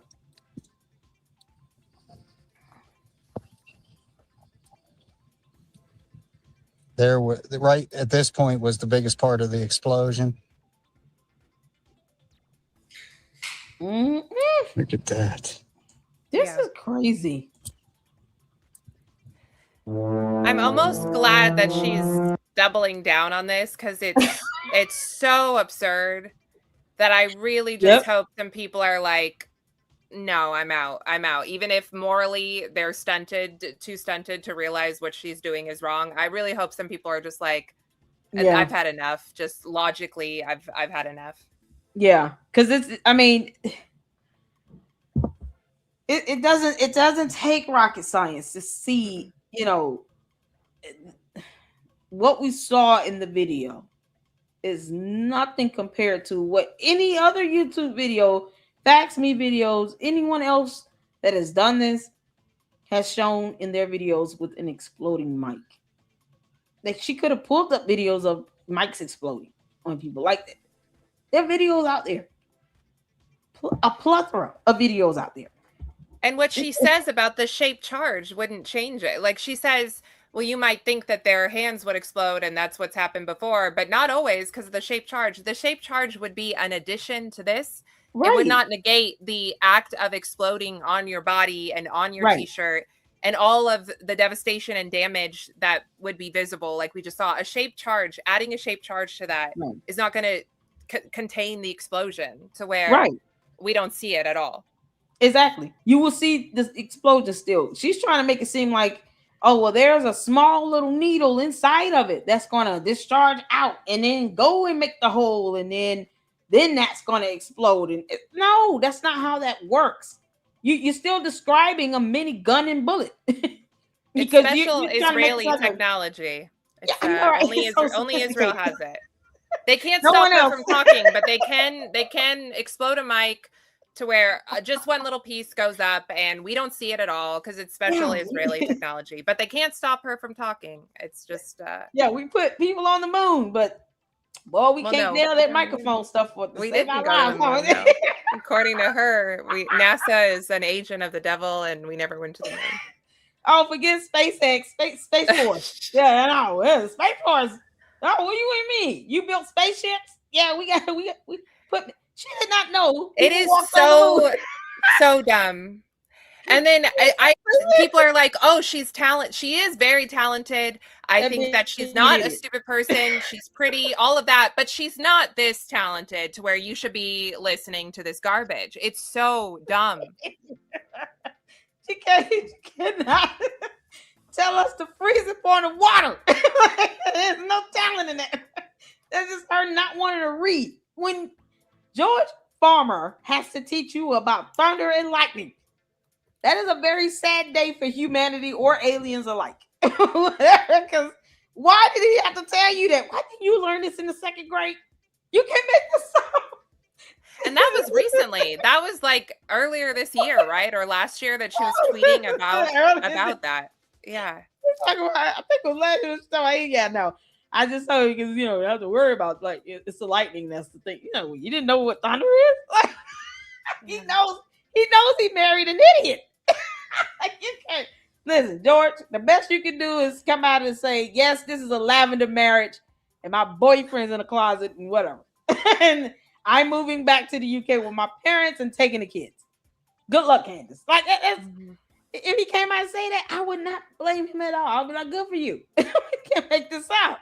Candace, you can't get into explosive mics until you learn the 3 phases of water. That's it. Is that it? Until you learn the 3 phases of water, we don't want to hear you talk about. I don't care what you have to say about no exploding mics. I don't care. You have not nailed science. I want to see her high school transcript. Oh man, the classes she may have flunked. You can imagine. Oh, she got F's in science and math. Candace, you are flexing in the ground, girl. You don't kick her. She got an F she had to get an F in the 3rd grade. Did you spell science or succulents? What? Science is not a succulents. It's science. How did you spell this? Her teachers had to look at her and say, wow, you are one bewildering student. I'm just bewildered at you. Like it's not even in awe. I'm not inspired. I'm just bewildered. Almost in the mindset of feeling like I need to pray hard for you right now. Like I'm calling your mother. You can't make this up. Imagine being her teacher. Oh. And she's like, well, I feel like this should be the color purple, but it's blue. It's still blue. But I think it should be purple though. No, but it's still blue. Yeah. We have gone too far in the opposite direction of like, we no longer trust the experts and now we just trust Candace. Like, I'm glad that we question the experts. We don't blindly trust them, but I think you should have some expertise on the stuff that you're talking about. And she has none, and she never brings anyone on with expertise. She doesn't. It's just her reading a Wikipedia page, having spoken to some other guy named John. And now she understands it after 15-minute conversation. And it is retarded. Excuse me. It's retarded. Retarded. Ben Shapiro told the truth on that. He nailed that one. It's retarded. Yeah. We're all dumber having heard it. You know what I have to do after any show I do with Candace? I have to then watch something intellectually stimulating, because I'm like, I know I'm gonna lose like 3 brain cells listening to this dumb girl, dumb who wants gum. Let me go ahead and we gotta laugh at it, do our usual, and then when I'm done with this, now I'm gonna have to watch the History Channel and learn about an entire continent because I gotta get this my 3 brain cells back, because I don't think it's fair for her to be robbing me of my intelligence. You can't make this stuff up. Candace, you're such an idiot. It's true. You think her Candace will just be like, you know what? We know she's stupid, but she's a cult leader and blah blah blah. Oh my God. So we're here now, and we realize that this exploding mic theory is a bunch of crock, and the court does not care. Steven. No. I know, right? Shout out to Fax Me. We love you. This is something else. I have just enjoyed myself here, girl. We're going almost on 3 hours. Look at time flies when you're having fun. Thank you. Me too. I've enjoyed this. Great. This is it's nice. I get in my own little bubble and I like do my own thing obsessively according to them. And it's nice to talk to someone else about it in real time. So thank you. I hope that some of your listeners found some enjoyment in it as well. Oh yeah, the candies are gonna leave comments and be mad until Kingdom Come. Like I care. I always tell them that. I don't. To the Candy Ass Cult members, please understand you enter my chat at your own peril. Mm-hmm. I don't care how you feel. The end. That's simple. And they still watch, so they'll be fine. Just hit the like button, and send me a super if you want me to get that $7,000. Mm-hmm. Oh, that kills them every time they get mad. But it's just it's good to know that there are other people out there that help remind me that I am not alone when I say that Candace is an idiot. I'm not alone in that. The fact that she is losing views because at some point, even the cult members are going to get bored. Right. Yeah. They're going to get bored of this. They're going to be like, all right, you just, now you're talking about the Egyptian plane again. And where's the data for that? And blah, blah, blah. They know she doesn't follow through on this stuff. Because 10 months with no answers. Yeah, no answers, no working theory, no evidence of anything other than Charlie might have been wrestling with his thoughts on Israel through that private text that she leaked, but no proof connecting that to his assassination. Just a lot of speculation and trails that never lead anywhere. And at a certain point, somebody, you have to get bored, even if, again, you're morally stunted and you've missed the fact that what she's doing is evil. You do have to get bored at a certain point. And I think she's going to have a huge problem when the defense continues to not talk about anything. And unfortunately, that's like a year out or so. And I hope she's long done and moved on by then. But she is going to have a problem explaining that. Oh, yeah. And what's so crazy is, even with that, the cult members will not ask questions. So they've already conditioned her to believe that she doesn't owe them an explanation. They don't challenge her. They just, even cult leaders, and these narcissistic type, morons like Candace, they don't even care about their own cult members. They don't care about their own supporters.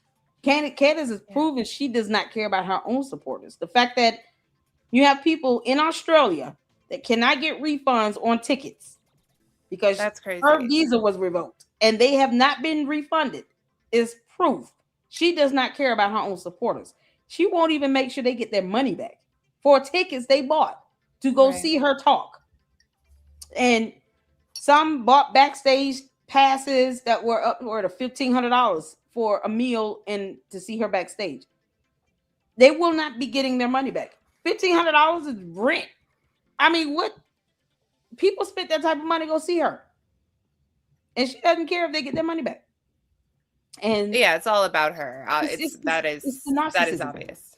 Yeah. So they don't even care about their own people. Look at y'all. I see y'all putting Jim Jones in it. She's the black female version of Jim Jones. The only thing is she has not moved people to South America and told them to drink some punch. Same thing. Talk about this being God's platform and all the stuff that Jim Jones has said. It's the cult of personality, that narcissism, her being the focal point. Is all about her. She could care less about her own supporters. She doesn't care that they don't challenge her. She doesn't respect them in any way. She shows Kanye West more respect than she shows her own supporters. That's where it is. And whether they realize it or not, hopefully they realize it before it's too late. And then she tells them, yeah, go ahead and eat that cookie and drink that juice. Don't worry about that stomach ache you about to get. Like, she would be one where she would do that just because she knows people will do what she say. I don't put anything past her. So yeah. But yes, this has been amazing. You have to come back and hang out with us again, honey. I'd love to anytime. Thank you. Absolutely. Thank you guys. I've seen the chat the whole time too. I mean, I've been trying to pay attention to both and I see all the supportive comments. Thank you guys. You have a good community here. Hey, absolutely. I am blessed. I am so blessed. This is what community is all about. You guys are sending me videos and links and things, and I'm going to get to it. Please don't slander my name. Oh, no, Jim. What's the matter? Oh, Jim Williams. Oh, yeah, no. Jim Jones is an evil person, but Jim Williams is, listen here, is my Luxter. Don't you dare come for my Luxter. You understand? We love you, Jim, honey. But I mean, we got to do this again. This has been absolutely amazing. I hope you guys have enjoyed Natalie hanging out with us for almost 3 hours. I could do this for 6 hours. My marathon is something else. But I've had a great time, and we are going to go live again tomorrow. You guys know she's going to come back So this will not be the end. And we got a couple of videos saved up we didn't get a chance to get to, but we will get to it. And we still watch your videos, you know, as our regular lineup now. You, Edie Marie, Eclectic Journalist, Fax Me, Gary, Jay Witt. You guys keep at it. Keep your foot on her neck. Don't call her out when she's wrong. Call her out. Call her out. Yeah, I just subscribed to Eclectic Journalist. Eclectic Journalist. Sorry, absolutely. I didn't realize it was that you had a YouTube channel as well. Oh yes, she does. Yeah. And can we get Eclectic Journalist's YouTube channel link? Did I miss it? Can I get that up right quick, Mods? Thank you so much. I appreciate you all. Let me get to the last supers. Make sure you guys go show Natalie some love over there on her channel and on X as well. Let me make sure I get Eclectic Journalist YouTube channel. Let me know if I miss it. Oh Lord, these comments are flying by. You guys are amazing. I appreciate it. All right, thank you, Mindy. I appreciate you. There you go. Make sure you guys go check out the Eclectic Journalist. She got a whole series, the narrative machine. Because all Candace do is lie, no matter what. That's all she does. Yeah. That's all she does. And Tamara, I don't know how to say her name, but Tamara Neely also has a good deep dive into, or not deep dive, but it's a couple episodes. And then Joshua Carr has another a good one. So yes, he's been here in the LLC. He's been over here and hung out with us. We did a watch party on his expose. I think it was 3 parts. And oh my God, all 3 were absolutely amazing. So I definitely, Joshua Carr is another one. We you know, we love Josh Carr. He has been here. We're gonna have him back again. Milk Bar's been over here. Fax Me's been over here. Oh, we lining them up. Ami has been here. So we've had good laughs. Oh yeah, he's great at that impressions. Yeah. Yay. We're trying to get Lyle Culpepper and see if he can come over and hang out with us. Yeah. So it is. Everyone has their own talents. Like those guys are funny. It's nice that we're not alone. You're right. Yeah. Absolutely. It feels great. So thank you so much. Let me get the last of the supers in here right quick. And thank you so much for agreeing to hang out with me today. Yeah. We've got Elto. Am I saying that right? For the 5 super. Keep up the good work, ladies. I found you through your YouTuber show. Oh, thank you so much. Shout out to you. And shout out to the obscure YouTuber. A Paramount Tactical. Oh, because Candace calls we got him a moderator. You and he has like 300,000 subscribers, and she's like an obscure YouTuber, 2,500 times. Yeah, it's we love Gary. We've been over there. We all have 6 million bots. I know, right? Yeah, listen, I tell people, listen, we are growing here. We're on the road to 50,000 supporters, and you guys are the reason for that. Spread the word. We're on the road to 50,000 supporters, so make sure you guys are subscribed to the Lady Luck Club and the Lady Luck Club with Sweet Tea. I have 2 channels, so make sure you guys are subscribed to both.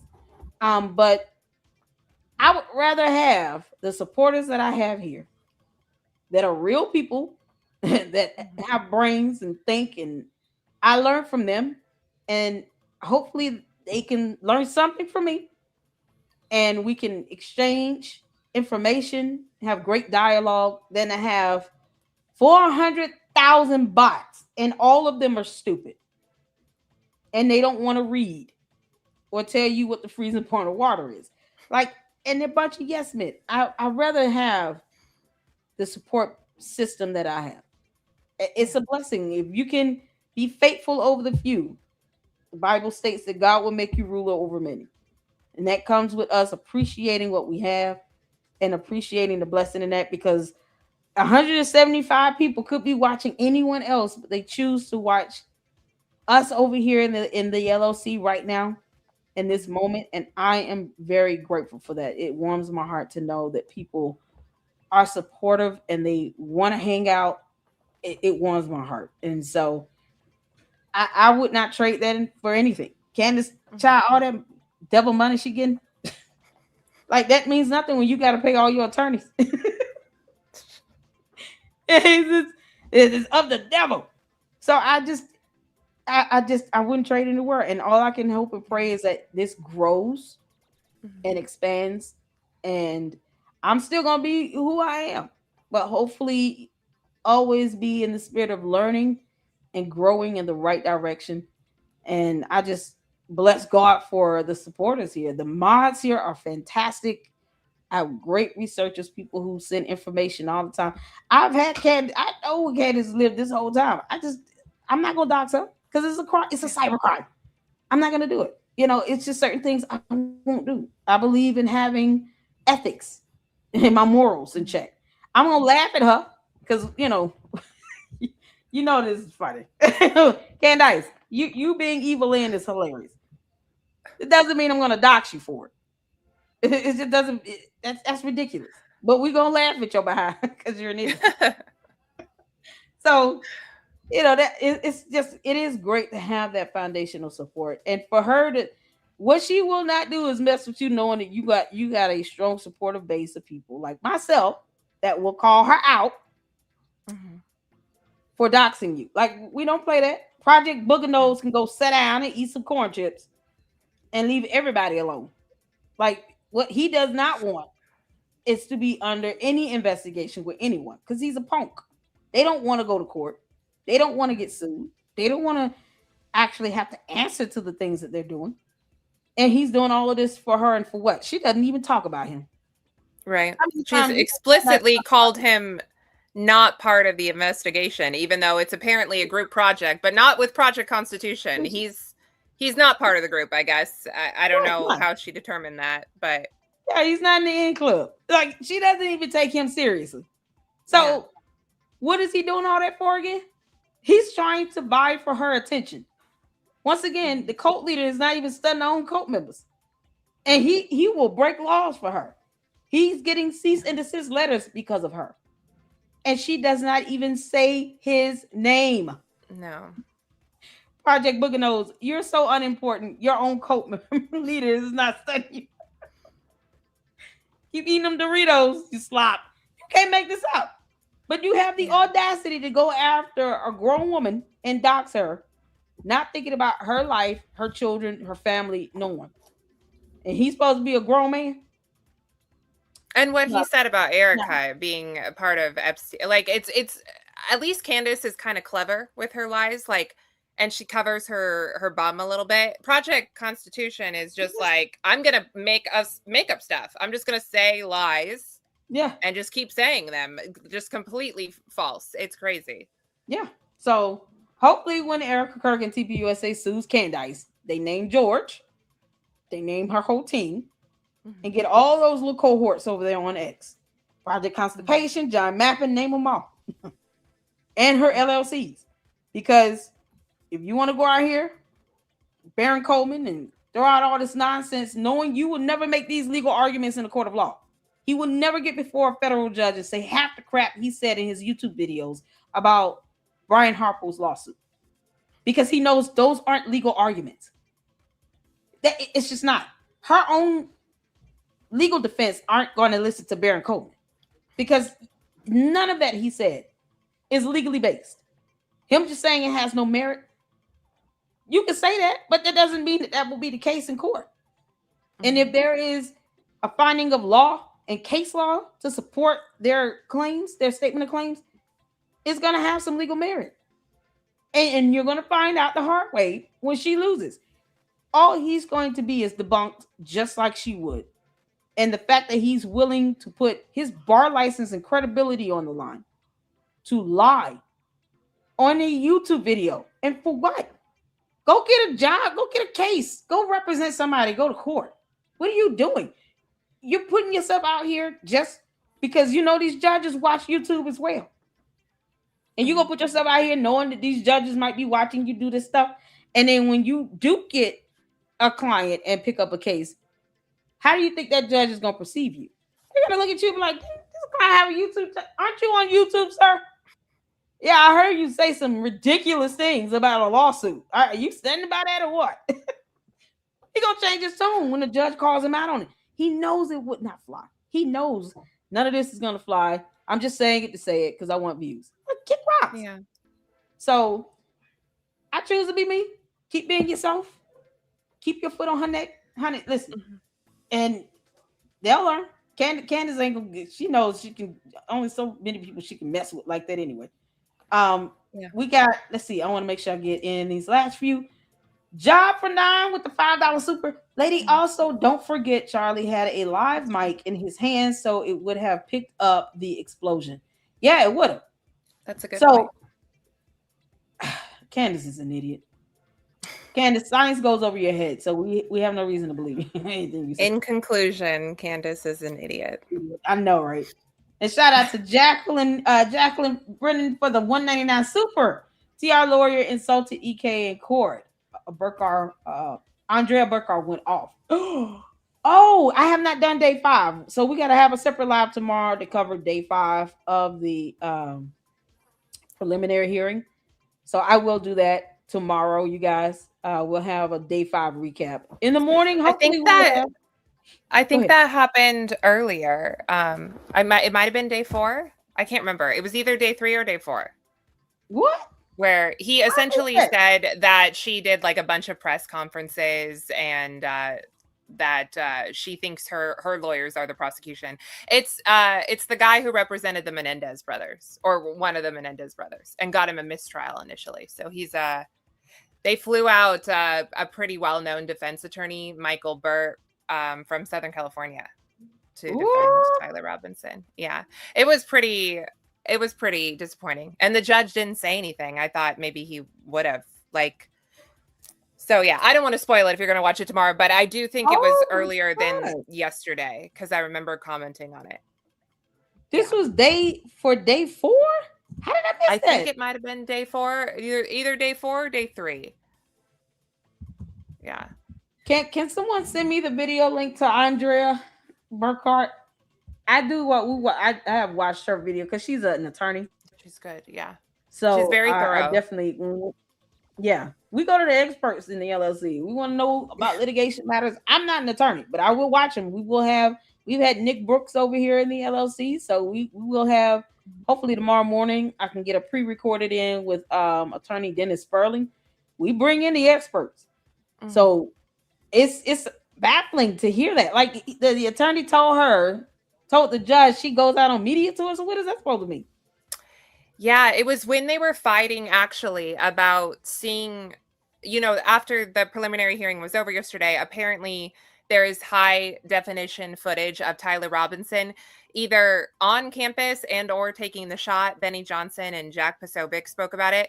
And they were arguing about that video on day 4 because ERIKA and Charlie's parents wanted to see it. They don't have like special access to the evidence that we don't have. And so they wanted to see this video where apparently it is very clear that it's Tyler Robinson. And I guess you might actually see him taking the shot. It's unclear to me. And they wanted the public to see it. They wanted the media to see it as well, but at least they wanted to see it. And what he ultimately ruled is that privately after the preliminary hearing, you're allowed to watch it. But Michael Burt was like pretty upset about it. And he was going on the attack against ERIKA, saying the court is not here to educate her. And she's been very adept at doing press conferences, which I thought was really stunning because I haven't seen her do a press conference at all. And if she's done one, which I don't think she's literally even done one, she certainly doesn't do them frequently. And then he accused her of suggesting that her attorneys are also the prosecution, which she has never done. And actually that's something Candace has done, kind of like intermingle the prosecution with ERIKA's attorneys, but ERIKA has never suggested that she's represented by the prosecution.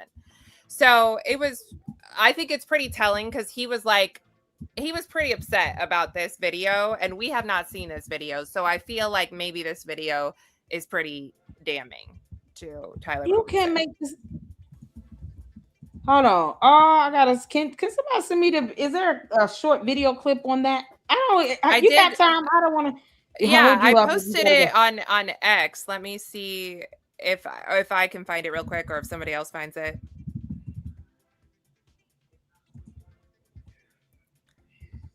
Yeah, I'm sending it to your DMs on X if you don't already have it. Yeah, let me go there and see. What the what? I missed that one. And I didn't go live yesterday because I worked late and I was just exhausted, y'all. Hold on. Oh man, this is crazy. Although that one I did say, I don't know if you get in trouble for me writing out BS. Here, let me send you the clean version. No, it's okay. Just okay. Send me whatever. Okay. Hold on.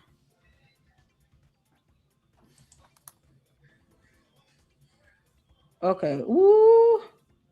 You can't make this up. Okay, hold on. Let me share my screen. Okay. Can you all see that? He's talking about her doing press conferences, and what does that mean about wanting exhibits to be shown to the public? This is unbelievable. All right, y'all. Hit the 4 you can see in here. Purpose of this hearing. And as the justices said in the Estes case, the purpose of a trial is to determine the defendant's guilt. It's not to educate the public or the victim's family or the world. First of all, who said he had to educate anything? Who told him he needed to educate anything? They're wanting the exhibits to be shown to the public.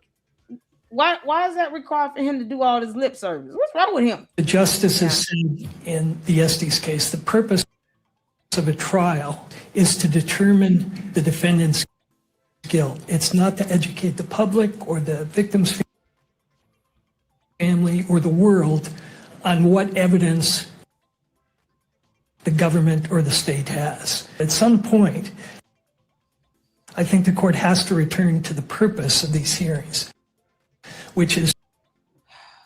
Man, you about to piss me off. Hold on, y'all. I'm sorry. Expeditiously hear the evidence and then determine probable cause. And I want to point out to the court, Ms. KIRK has been very adept at holding press conferences at which she... Are you all able to hear it skipping for me? It's skipping for me too, which is weird because the video I posted didn't do that. So I don't know. Hold on. Let me hold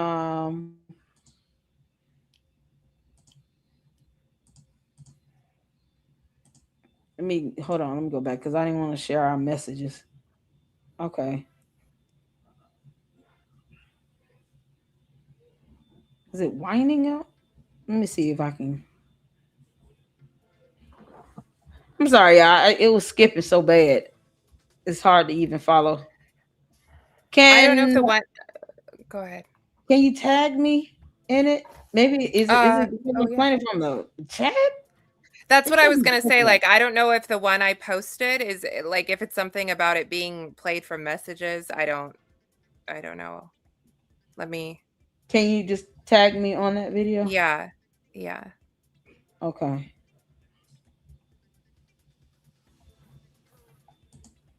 Y'all.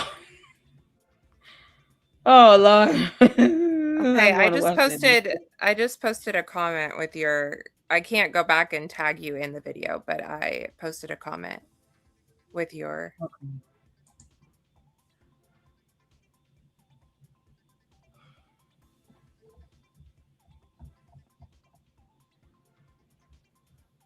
Let's see. You say you here, let me here. I'm reposting it now, so maybe it'll be the top thing. I just reposted it. If you want to refresh my page, and scroll down past the pinned tweet, it might be there now because I just reposted myself. Oh, there it is. This hearing. Okay, y'all. Hopefully it's stop skipping. I'm trying to keep it from skipping so much. Keep focus on the purpose of this hearing. And as the justices said in the Estes case, the purpose of a trial is to determine the defendant's guilt. It's not to educate the public or the victim's family or the world on what evidence the government or the state has. At some point, I think the court has to return to the purpose of these hearings, which is to expeditiously hear the evidence and then determine probable cause.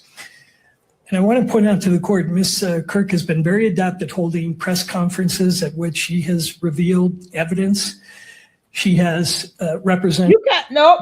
You can't just say that. You got to prove it. First of all, she has not had a presser about anything related to this murder trial.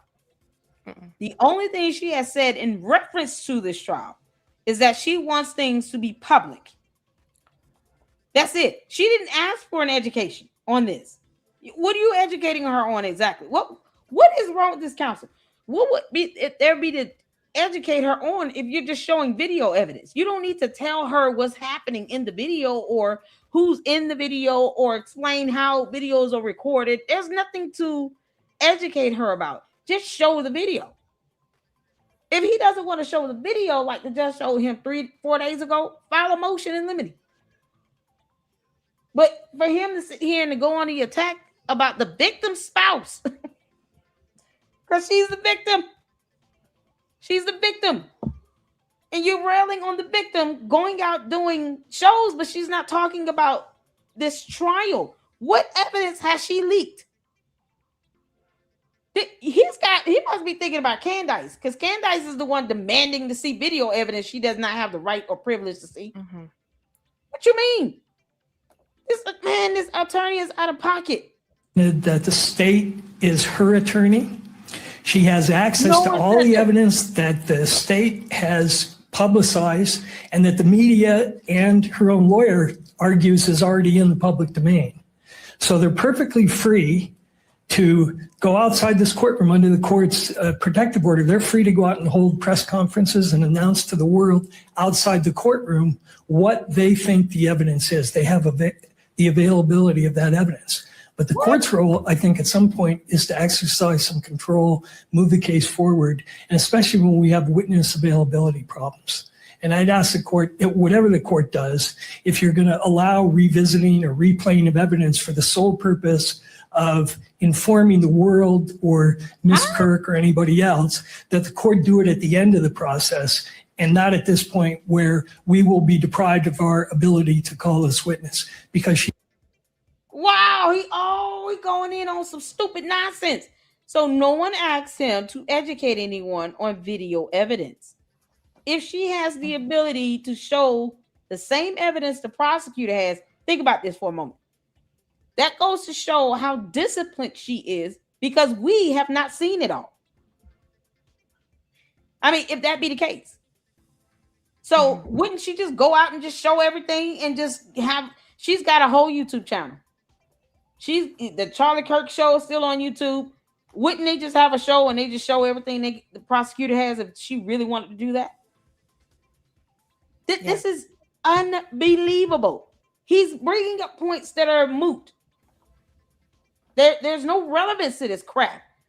I'm sure Andrea Burkhart probably said the same thing. All of this is moot. It's irrelevant. You're just whining about her seeing video evidence that they requested to be able to view and see. No one asked you to give them a vocabulary lesson about it. Mm-hmm. And no, prosecutors don't work for the victim. What is he talking about? It's interesting because that's something like Candace has suggested, that ERIKA is inserting herself into this case and that she is somehow like represented by the prosecution.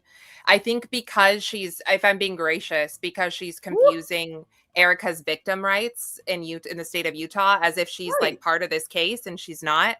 Candace is the one that has taken away, blurred that line between ERIKA's attorney and the prosecution team, not ERIKA. And so it's concerning to me that Michael Burt I don't know if that means he is any kind of aware of what Candace is doing and saying, or if that's just something he came up with on his own. I don't know. He's out here. Is it Novak? What's his name? His name is Michael Burt. Novak is a different one. This is Michael Burt. Okay. So he's standing here trying to make a case that the court is being too accommodating. overall. That's what he's wanting to say. He's going about it in a long, drawn out, dumb way of saying that. Well, you have to show how, because now you have to speak on how she is not entitled to certain things under the Victims' Right Act, because she does have a level of entitlement under as a victim, and we have those victims' rights in place for a reason. So what he's saying is, well, this court is being too accommodating because y'all want to show her videos. Well, she does have the right to go and see them, but if she has access to it and she could just watch it on her own, I don't think she would just make a issue or stink out of it if she can go out and watch it on her own. Obviously, it was something she couldn't see, right? Mm-hmm. So he's just standing here lying to the judge in the court of law. And you know why the judge didn't say anything? Because he okay, we're getting this down on record. This reflects on the counsel and his professionalism and his decorum, not on the judge. And the judge is like, I'm not going to give you a reason to sit here and to say I'm being biased by telling you to shut up and kick rocks. But there are times where the judge should and could say, counselor, I would remind you to maintain some level of decorum in this courtroom. We already have cameras in here. You coming up here and railing on how she's requesting to watch a video that obviously she doesn't have access to because she would just go watch it. Right. And you're trying to trample over the right she has as the victim. It's not going to get you far here. And it comes off cold and callous. It does not represent you or your client well. And then the judge can professionally tell him, you might want to think twice before you get up here and just make remarks like this and accusations with no evidence. Period. Like, that's all the judge will have to say, because counselor knows what he's doing is out of pocket. You're literally trying to attack the victim for wanting to see a video. Whether she's done a presser on this or not is irrelevant. But you saying that she's doing press conferences on anything related to this murder trial is an absolute flat out lie, because she hasn't. She goes out and she actually talks about her book Charlie Kirk wrote, you know, is basically doing what she does for TPUSA and those events. When has she talked about anything related to this trial ad nauseum? This idiot attorney is trying to make it seem like that's all she does. She just goes out and tours about this every day. She out here watching all these videos. Why she just can't play it to the public? Why do we have to stop what we're doing in court? What do you mean? What? This is the phase of the hearing where you actually show the video evidence and listen to testimonial witness testimony. This is the phase of it all. So if she's saying we would like to see the video evidence, you're admitting into this case. You're admitting this video into the case either way. You're going to have to show it. Can we see this? Can we see the full video? What's the problem? If you got a witness coming in to testify, you should not have a problem. If they're subpoenaed to testify, they know they got to testify. It's that simple. A subpoena is a court order. They got to adhere to that court order and testify. So he's trying to make it seem like, well, the witnesses have a time restraint. They can't come in here and just sit here all day. That's exactly what you do when you're serving on in the jury. When you're subpoenaed, that's the expectation. You adhere to this subpoena. But they're also the ones who slowed it down. Like, they're the ones who objected to everything. And like, I get that's their job, but they're the ones who slowed this whole thing down a lot. It's in here objecting to everything. And no one said here, ERIKA KIRK didn't go out and say, you know, that defense attorney, boy, they some dumbasses. They out here just objecting on every little thing. That's something they have the right to do. As a part of the defense and the opposing party, they get to object to evidence being admitted, even though it's mostly being overwritten. But they still have the right to object to it. She's not out here railing on them. Look how long this took, because this one attorney wants to get up here and whine and cry like a baby. He needs a binky and a baba. Anyone has a blue blanket for this attorney? Counselor, you need a blanket? You want a warm bottle of milk? You feel better? If the judge would have said that, I would have bust out laughing. Counselor, do you feel better? You get it all out. For what it's worth, ERIKA's attorney did get up immediately after this, and he did kind of let him have it. I sent where is you. that? I DM'd it to you in X, but it is the full thing. So you're gonna have to fast Keep forward through Berg, but it's DM'd to you because I didn't post it. Andrew Colbeck posted it. So you got to fast forward like halfway, and then it'll be her lawyer's response. He posted it. Okay. Hopefully, if you click on the Judge, thing, maybe it won't stall again. If you click on the actual post, I don't know though. Oh, you know what? That's a good idea. Like take it out of chat, I think maybe. Okay, let me share this tab instead. Oh boy. Oh boy. I want to hear her attorney. We're asking the court. Oh, come on, don't do this. Okay, let's see. Judge, at this point in the proceeding, we're asking the attorney to the purpose. He gets up, right? Yeah, after which Bert sits down. And that the media and her own lawyer argues is already in the public domain. So they're perfectly free to go outside this courtroom under the court's protective order. They're free to go out and hold press conferences and announce to the world outside the courtroom what they think the evidence is. They have the availability of that evidence. But the court's role, I think, at some point is to exercise some control, move the case forward, and especially when we have witness availability problems. And I'd ask the court, whatever the court does, if you're going to allow revisiting or replaying of evidence for the sole purpose of informing the world or Ms. KIRK or anybody else, that the court do it at the end of the process and not at this point where we will be deprived of our ability to call this witness, because she has to be done today. Thank you, Mr. Berg. Thank you. Briefly, and I say that because time is of the essence, not because I don't want to hear what you have to say. I understand, but there was a lot that was just said that's just not true. Well, so let me put this in this spot where we need to be. I understand that there's opinions, but I have to keep this to the probable cause. I don't want this to go to a back and forth about issues that lie outside of probable cause. And I realize statements are made, and as the victim's representative attorney, you want to address it. So I will hear you, but we need to be brief. So if you can be succinct, I definitely want to hear what you have to say. Your Honor, I am almost always brief, I promise you.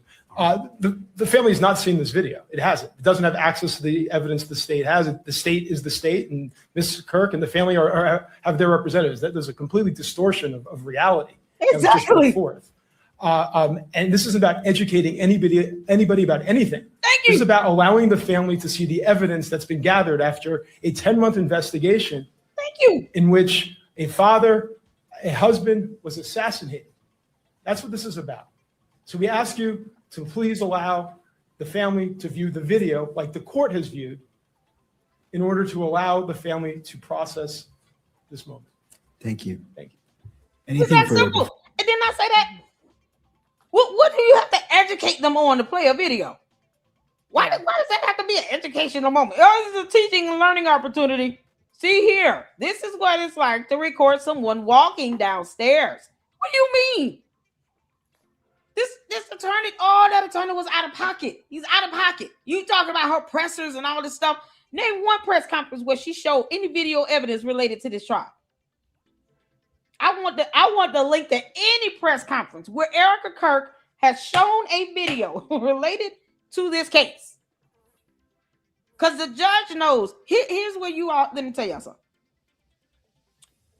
Judges know when you got these attorneys up here lying to their face. The judge knows that the guy was lying. He knows that. Judges watch YouTube as well. He can tell the guy was just lying and fabricating, and he's just up here whining and throwing a tantrum and all this other stuff. Sometimes you let people show their true character. They'll show you who they are. Like this counselor that got up saying all this nonsense. He going after ERIKA KIRK for simply wanting to see the video. All of that over a video. The judge can sense that. Is the judge going to sit here and just respond back and forth with this attorney like this? No, because he'll be at that all day. And so sometimes this happens. It's not to say the judge didn't care. He let the attorney get up and speak on behalf of ERIKA KIRK's behalf. But for the judge could tell this guy's full of crap. I'm just going to sit here and listen, let him get it out, and then we're going to move on.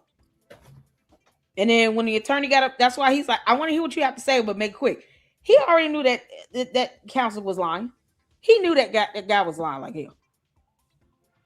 But sometimes you have to, like, the judge is not there to try to scold and reprimand everything that the attorneys say.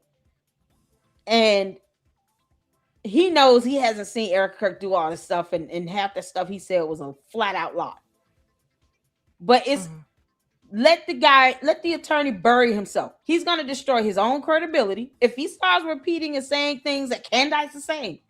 You're a whole attorney with the law school. You're a criminal defense attorney. You standing representing a defendant in a high-profile murder case, and you up here repeating Candace's talking points. You are an idiot.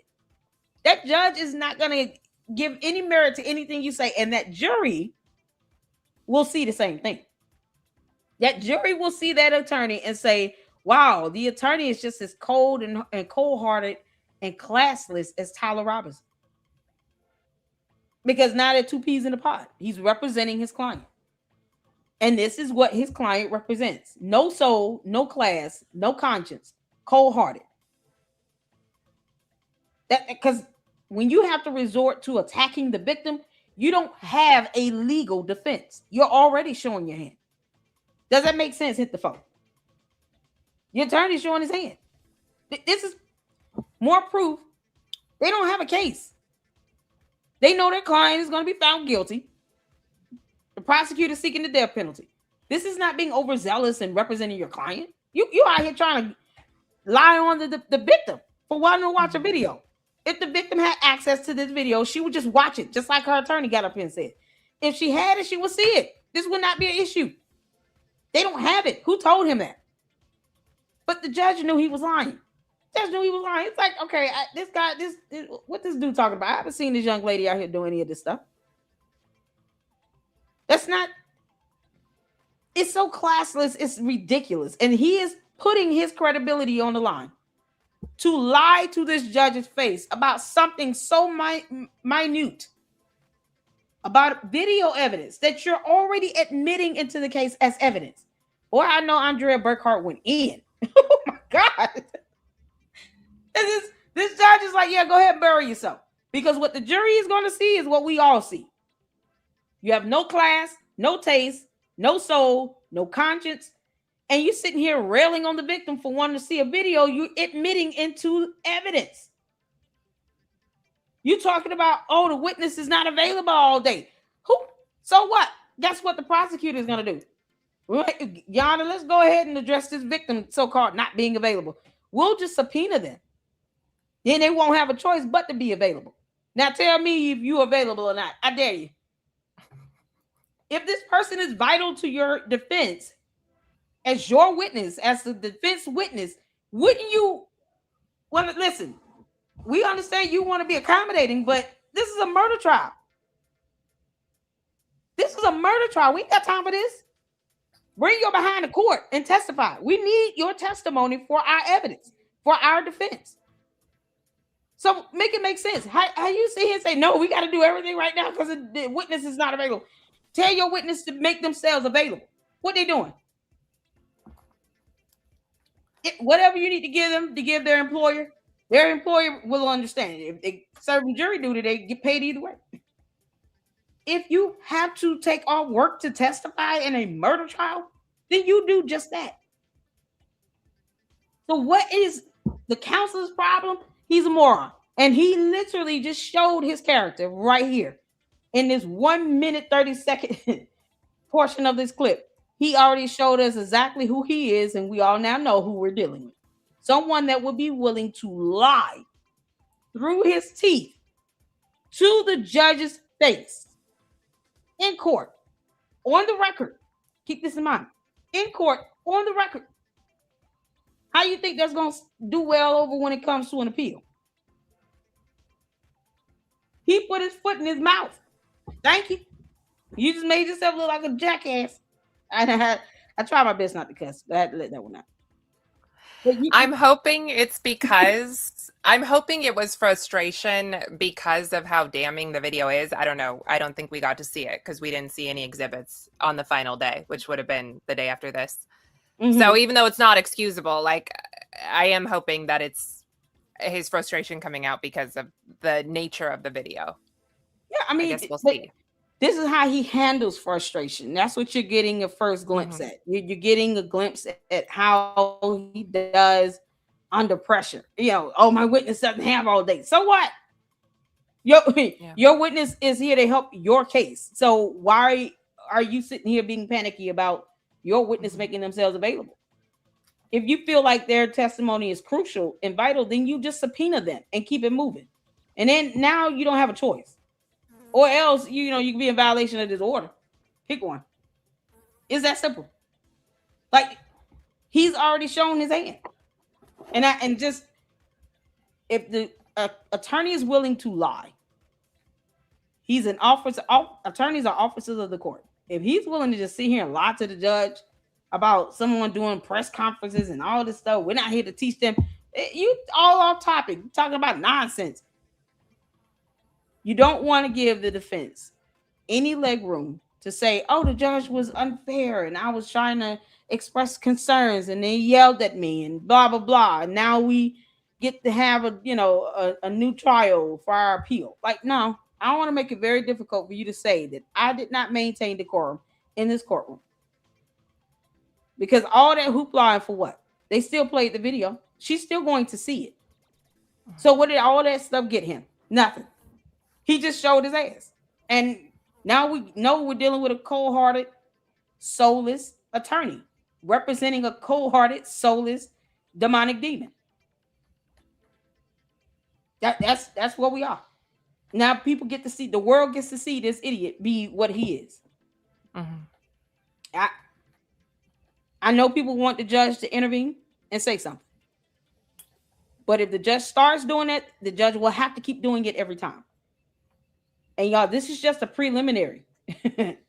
Preliminary hearings aren't supposed to be animated like this. They're supposed to be very boring. But imagine how it's going to be during a murder trial.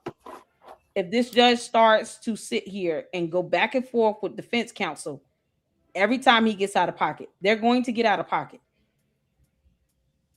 So this is something you don't want the judge to sit here and have to keep getting on defense counsel about maintaining decorum and being respectful and professional and to not throw out dumb lies about the victim.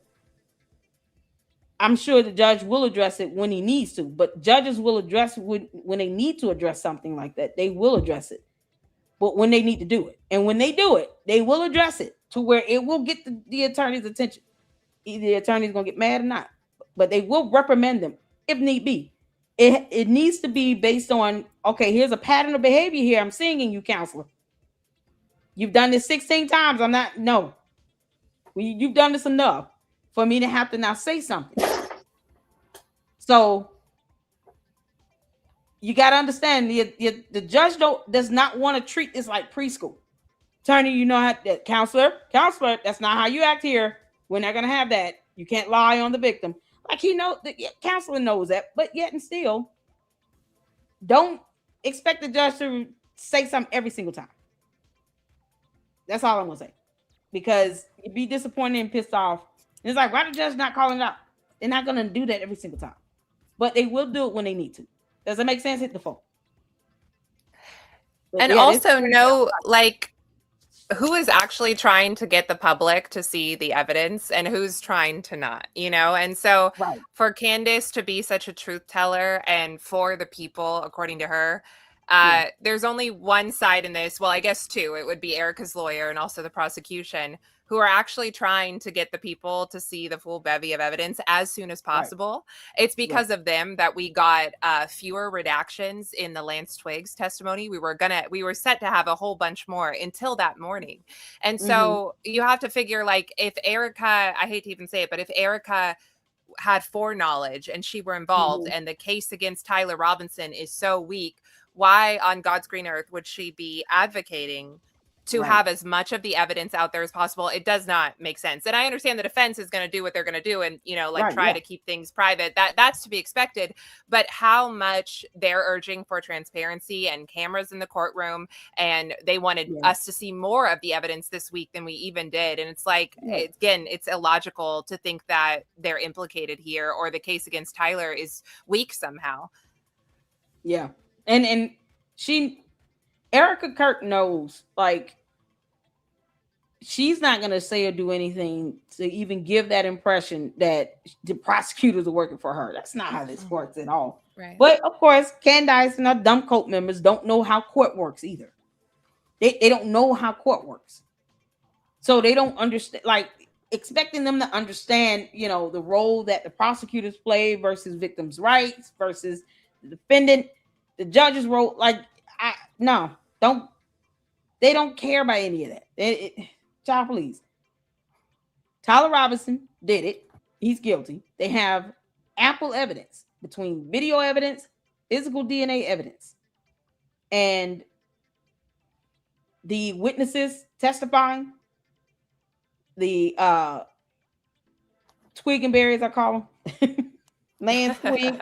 I call them twig and berries. Twig and berries coming in. The parents turned them in. We got videos to watch regarding him, being brought into the station and all of that. I'm definitely waiting for the interrogation to drop because I'm sure he was interrogated. I want to see the interrogation. I think to me that would kind of help people to kind of understand and see the headspace, and how horrible and evil he truly is. And guys, you can tell he has no soul. He feels nothing about this. He has no soul at all. But at the end of the day, the evidence will support it. The candy asses, let them live in an alternate reality. If they don't want to believe evidence, then we're not here to convince them of that. We don't owe them anything. Candace as well. Yeah. She's going to walk away saying, none of this is real. It's all fake. I didn't believe none of this. This is all slop, blah, blah, blah. Okay, well, we don't care. We don't care. Neither does the court. Meanwhile, Tyler Robinson is still in prison. Candace, how much did you pay him? He's still in prison. It's that simple. He's still in prison. And when he's found guilty, because I believe he will be found guilty based on all the evidence. When he's found guilty, then what? She's going to say none of that is real and everybody's rigged and blah, blah, blah. We don't care about that. None of that stuff works in court. That stuff does not work in court. Period. So, bless God, Candace Owens is irrelevant, and the defense attorney want to get up and sound like her. He really going to destroy his case and credibility because those conspiracy theories is not fly in court. And one thing the judge is not going to do is let just a gross abuse of lack of law or misinterpretation of law to happen in that courtroom. Because then you're talking about handing, an appeal over. If you allow a misinterpretation of law to happen, or you allow the attorneys to just go off on their thoughts and feelings and emotions, but not on the fact, law, and evidence. That judge is not going to put up with that nonsense. You let the little dude get it out, throw your little tantrum. But at the end of the day, Tyler Robinson is still in prison. And he's going to be there. And that's it. I mean, if he's found guilty, that's it. If he gets the death penalty, that's going to be it. There's nothing Candace can say or do to save him. Period. Are you concerned about... Oh, sorry, go ahead. No, go ahead. All right. I was curious if you're concerned about like a tainted jury pool, but because of the nature of who Charlie was, number one, but then also everything that's happened subsequently. I guess I don't, I'm chronically online. And so it's hard for me to picture that there are a bunch of people in America who are not chronically online. So I'm concerned about that. Are you? Yes. I've been concerned about that. Months into this. Was concerned about last year, I think, when she started going in on, everybody being a part of some conspiracy. And then, now she's been hit with lawsuits related to this. I've been concerned about it for months. And I've been saying that. excuse me, if they don't be careful and they don't have a way to vet out the jurors that might be listening to her, they're going to end up with someone that is as dumb and kooky as she is, you know, sitting on that jury, trying to deliberate and not care about any of the evidence and sitting here and asking about all this other nonsense that is not being admitted as evidence in this case. And that can happen.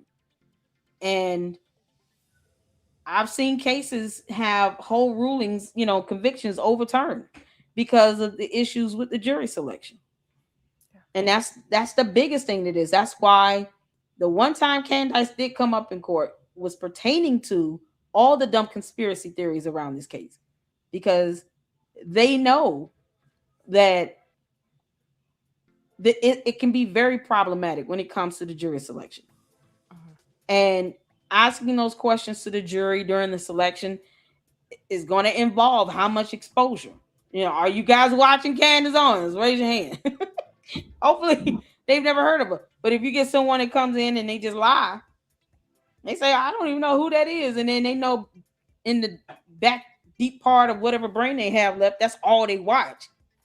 Now you have her sitting, you know, someone like her sitting on this jury. Yeah. And how do you weed them out, especially if they lie to get on the jury?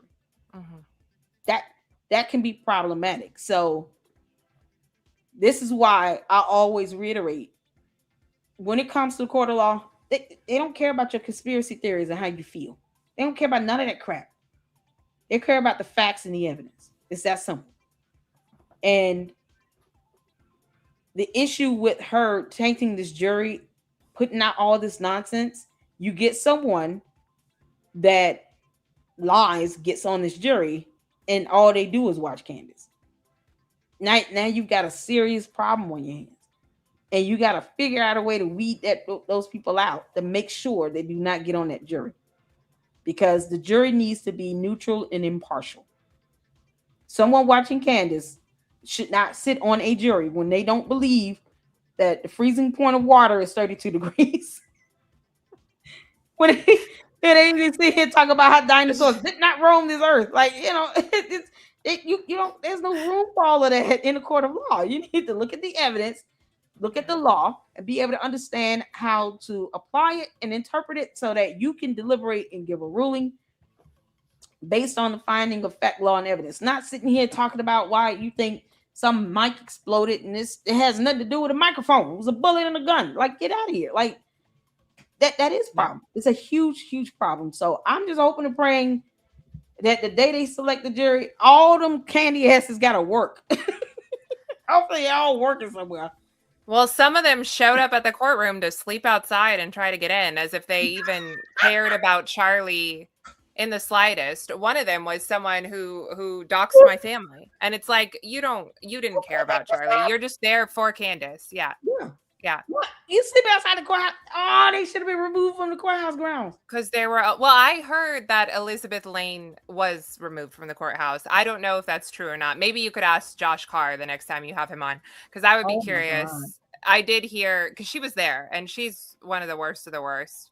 What is wrong with her? She just sounds like she's off, like slow. And and it's, and again, all of these people, first of all, some of them I never heard of before, which is fine. No one's ever heard of me. But every single other person besides Candace, essentially, the best I can tell, has a record of not liking Charlie Kirk, not just being neutral on him, but not liking him, and expressing that to him. And then suddenly, after he's dead, they're really into getting justice for him, and they're all gung-ho. I don't even think Candace liked him, but she didn't publicly express that. Yeah. So it's just like Elizabeth Lane did not give two issues about Charlie Kirk, if we're just like being honest. And that doesn't mean she can't also want justice, but she's cuckoo and vicious. I've never heard of her. Like I'm not saying because I didn't follow Charlie Kirk like that. I had any issues with him either. I was just neutral to all of it. And I'm coming in and seeing how she's going in after ERIKA Kirk. And when this first started, I just, did reporting on anatomically what injuries he could have occurred in the neck. And that's my first two videos are just that. And then this heifer goes in and talks about, oh, he's my like kid brother and blah blah blah. And it's like, what you mean your kid brother? You don't act like he was a kid brother. You know, you act like you tried to get him to be the husband and you failed miserably. And he told you no, and you didn't like it. And then when I found out that she only worked for him for 19 months, I said, oh, child, this girl don't care. Who does this for an employer that you only work for 19 months? And you got fired. Who does this? Y'all. Yeah, I have a kid brother, and I do not profess to be his wingman all the time, and try to remind people over and over that I was the wingman, and he was just such a dunce and couldn't dress himself, and I had to dress him, and it's just so cute. It's weird. It's weird. She like infantilizes Charlie Kirk in this very bizarre way. Oh yeah, she's upset. You can imagine like her saying, "Oh, I helped him talk to other women." Why? Wait, what? I don't think like she said I had to be gay or something for a year. Oh yes, because she was talking to one of the women that he loved so much. Right? I think the lady doth protest too much. I think if you have to remind us over and over and over that you were his wingman and it was super platonic, I feel like it wasn't platonic for you. Because normally if you're just friends, you don't need to say over and over, yeah, I'm his wingman and I'm texting all the girls he's in love with, which is already super disrespectful because I think we can all put two and two together that Charlie had a life before ERIKA and maybe had some crushes, whatever. We don't need to talk about it because he has been taken from us and he had a wife and he has a widow now. And I just think it's like crazy to be talking about the crushes he had before ERIKA. Exactly. If they even exist. Yeah. It's just so it's been so disrespectful from like almost the moment she started. Yeah. And for her to mention, you know, well, they wouldn't allow me to have Candace babies, you know, the conservative party would not have allowed it. Y'all remember that? It was in an article. Is that what she said? She said, wasn't there an article where she said, yeah, no, the conservative party wouldn't go for the Candace Charlie babies or something like that. That's very weird. Made that comparison, like, you know, well, we went to a store where I tried on a wedding dress and how they, you know, the Republican or conservative party would never have allowed, you know, Charlie white man and Candace black woman to come together and make Charlie candy babies or something to that extent.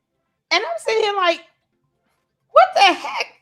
First of all, if he's like your brother, you should never be thinking about having. Let me tell you something. You don't think about having no babies with your brother. As a wicked. Oh, that's a wicked. We looked up the article, y'all. You can't make this stuff up. That's crazy. It is gross. I was so grossed out. I was like, ew, Candace. First of all, you have a yeast infection. Also, what era is she from? She only became a conservative in like 2017. I don't think it was like a big interracial. Is she Meghan Markle? I don't think it was like we can't have a biracial baby. They would never go for that. You know, he would have had to marry the European white. Y'all, what article was that? Can someone tell me what article that was? Because we pulled it up. I actually played that, showed that in the video. Was it one of her articles? You can't make this up. Oh, I gotta look it now. I gotta look it up because you just can't make this stuff up. Candace was talking about. Says I'm just gonna put something here.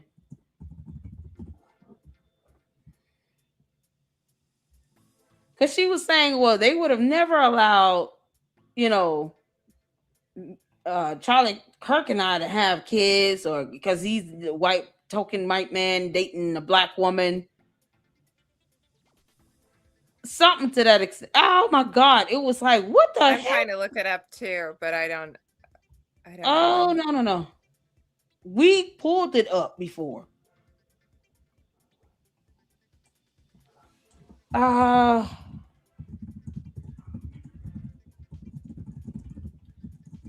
Come on, where is it? If one of you all can get to it before me, please do.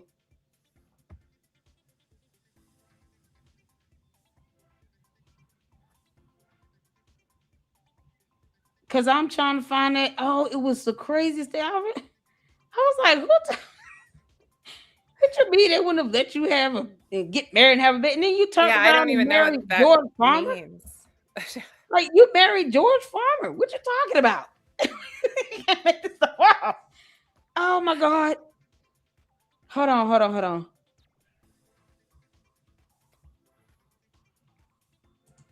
the heck? Does anyone have that?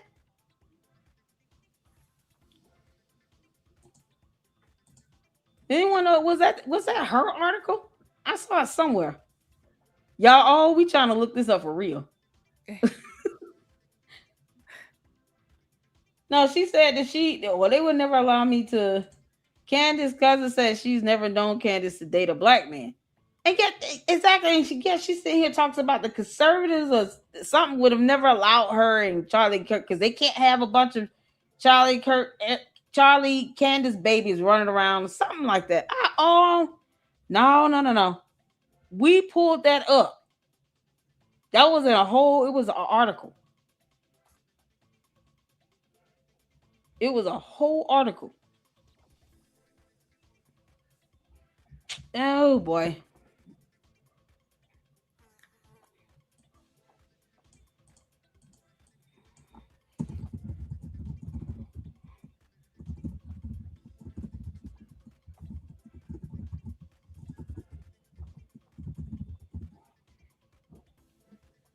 Yeah, man, I gotta find that one. Now I gotta find it. Yeah, I'm curious. I've been asking Grok and Chat GPT, but it's hard when you don't know exactly what to search for. So, oh my good God, because this is when it was becoming clear to a lot more people that Candace is sounding like the bitter, scorned woman that couldn't get Charlie Kirk. She was in love with him, couldn't get him.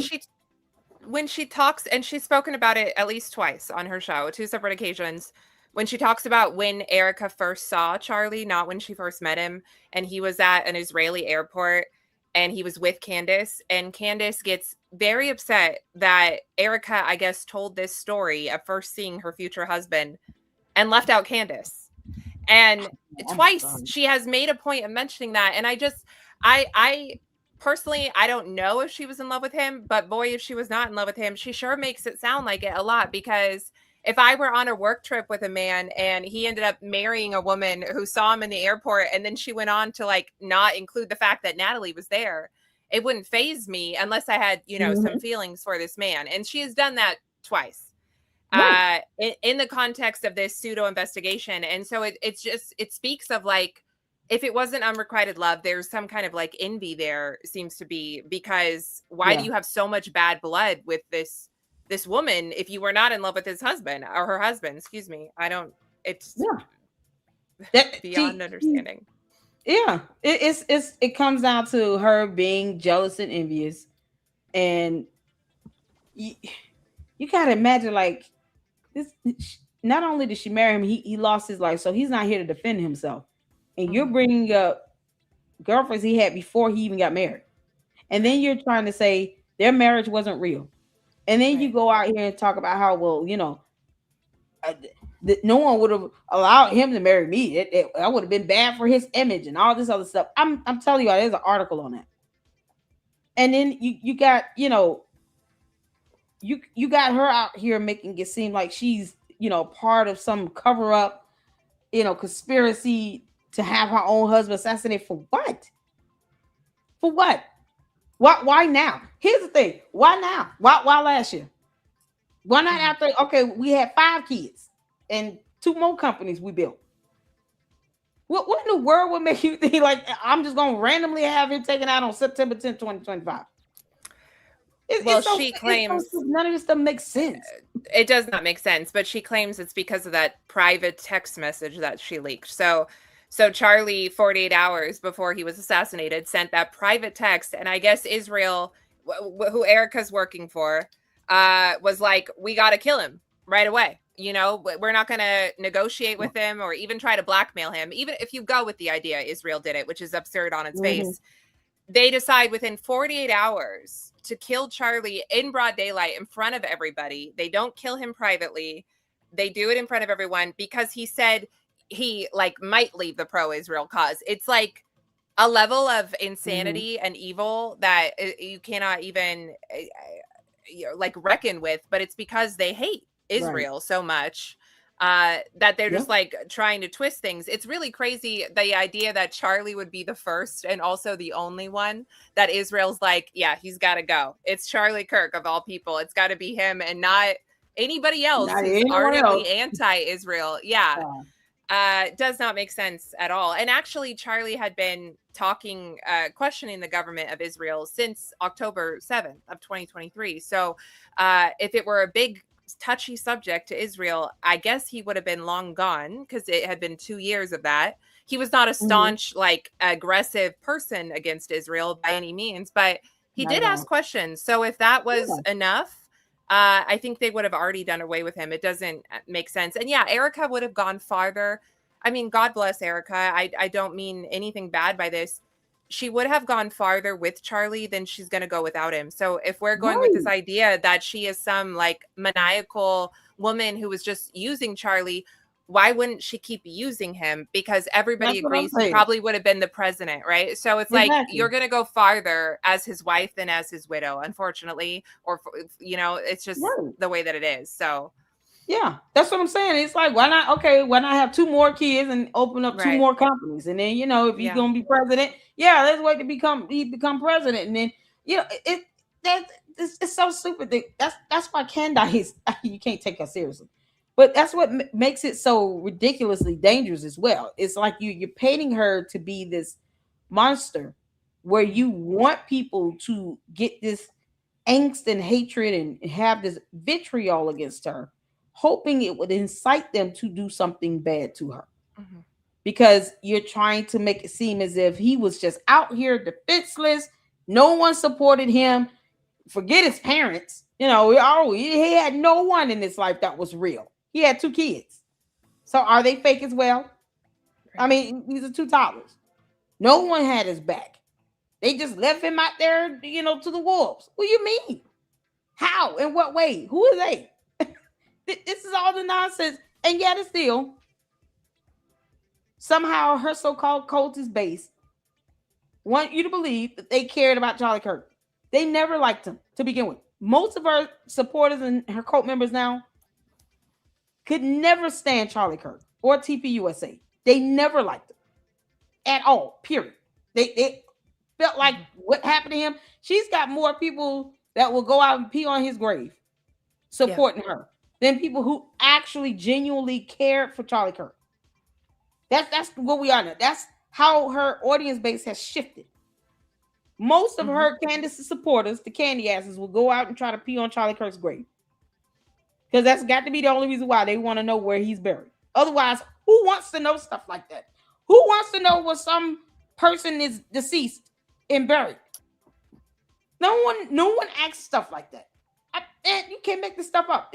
They're not your relative or family member or friend. You didn't know him personally. Right. But you want to know where he's buried? Why? That's very dark and sinister. They never cared. And now they want to give her, and she's the only one that's his friend. No, you're just the only bot copying and pasting these dumb comments. That's all it is. It's just an auto repeat where they just say the same crap and they never cared to begin with. And the rest of them are bots. Candace didn't care. She wasn't even talking to him like that. And he would not have given her the time of day if she would have started saying all this about ERIKA KIRK while he was alive. He would have went flat off, and rightfully so. But you know, it's obvious he loved ERIKA. I don't think he would have had a female friend who was not also close to ERIKA. And it's pretty obvious that Candace and ERIKA have never been close. So it's not like, we were close and this thing happened because I think you murdered him. They've never been close. And so it should be clear that Candace and Charlie have not been close for quite a while now, because he's not having a friend who's like doesn't like his wife. That's weird. Yeah, and he's not gonna. She never liked him, but it's like she never said anything either. And why would ERIKA KIRK have a reason to mention her? Look how long it took for her to say her name. Even ERIKA KIRK was like, I'm not studying that girl. Like, it took months for ERIKA KIRK to even acknowledge Candace's presence. But that goes to show how hard Candace had to go out here and dog her out just to get her attention. Just for ERIKA KIRK to say, and Candace Owens is out here accusing me of murdering my husband. Look how many months it took for her to even mention her name like that. She not stunned her. She never was. And Candace has invoked herself into this and now wants to be mad and upset because, you know, Tyler Robinson's attorney is not calling her to the stand. For what? You witnessed that. Candace, were you there at UVU? Because we haven't heard your alibi. Maybe. Where's George Farmer's alibi?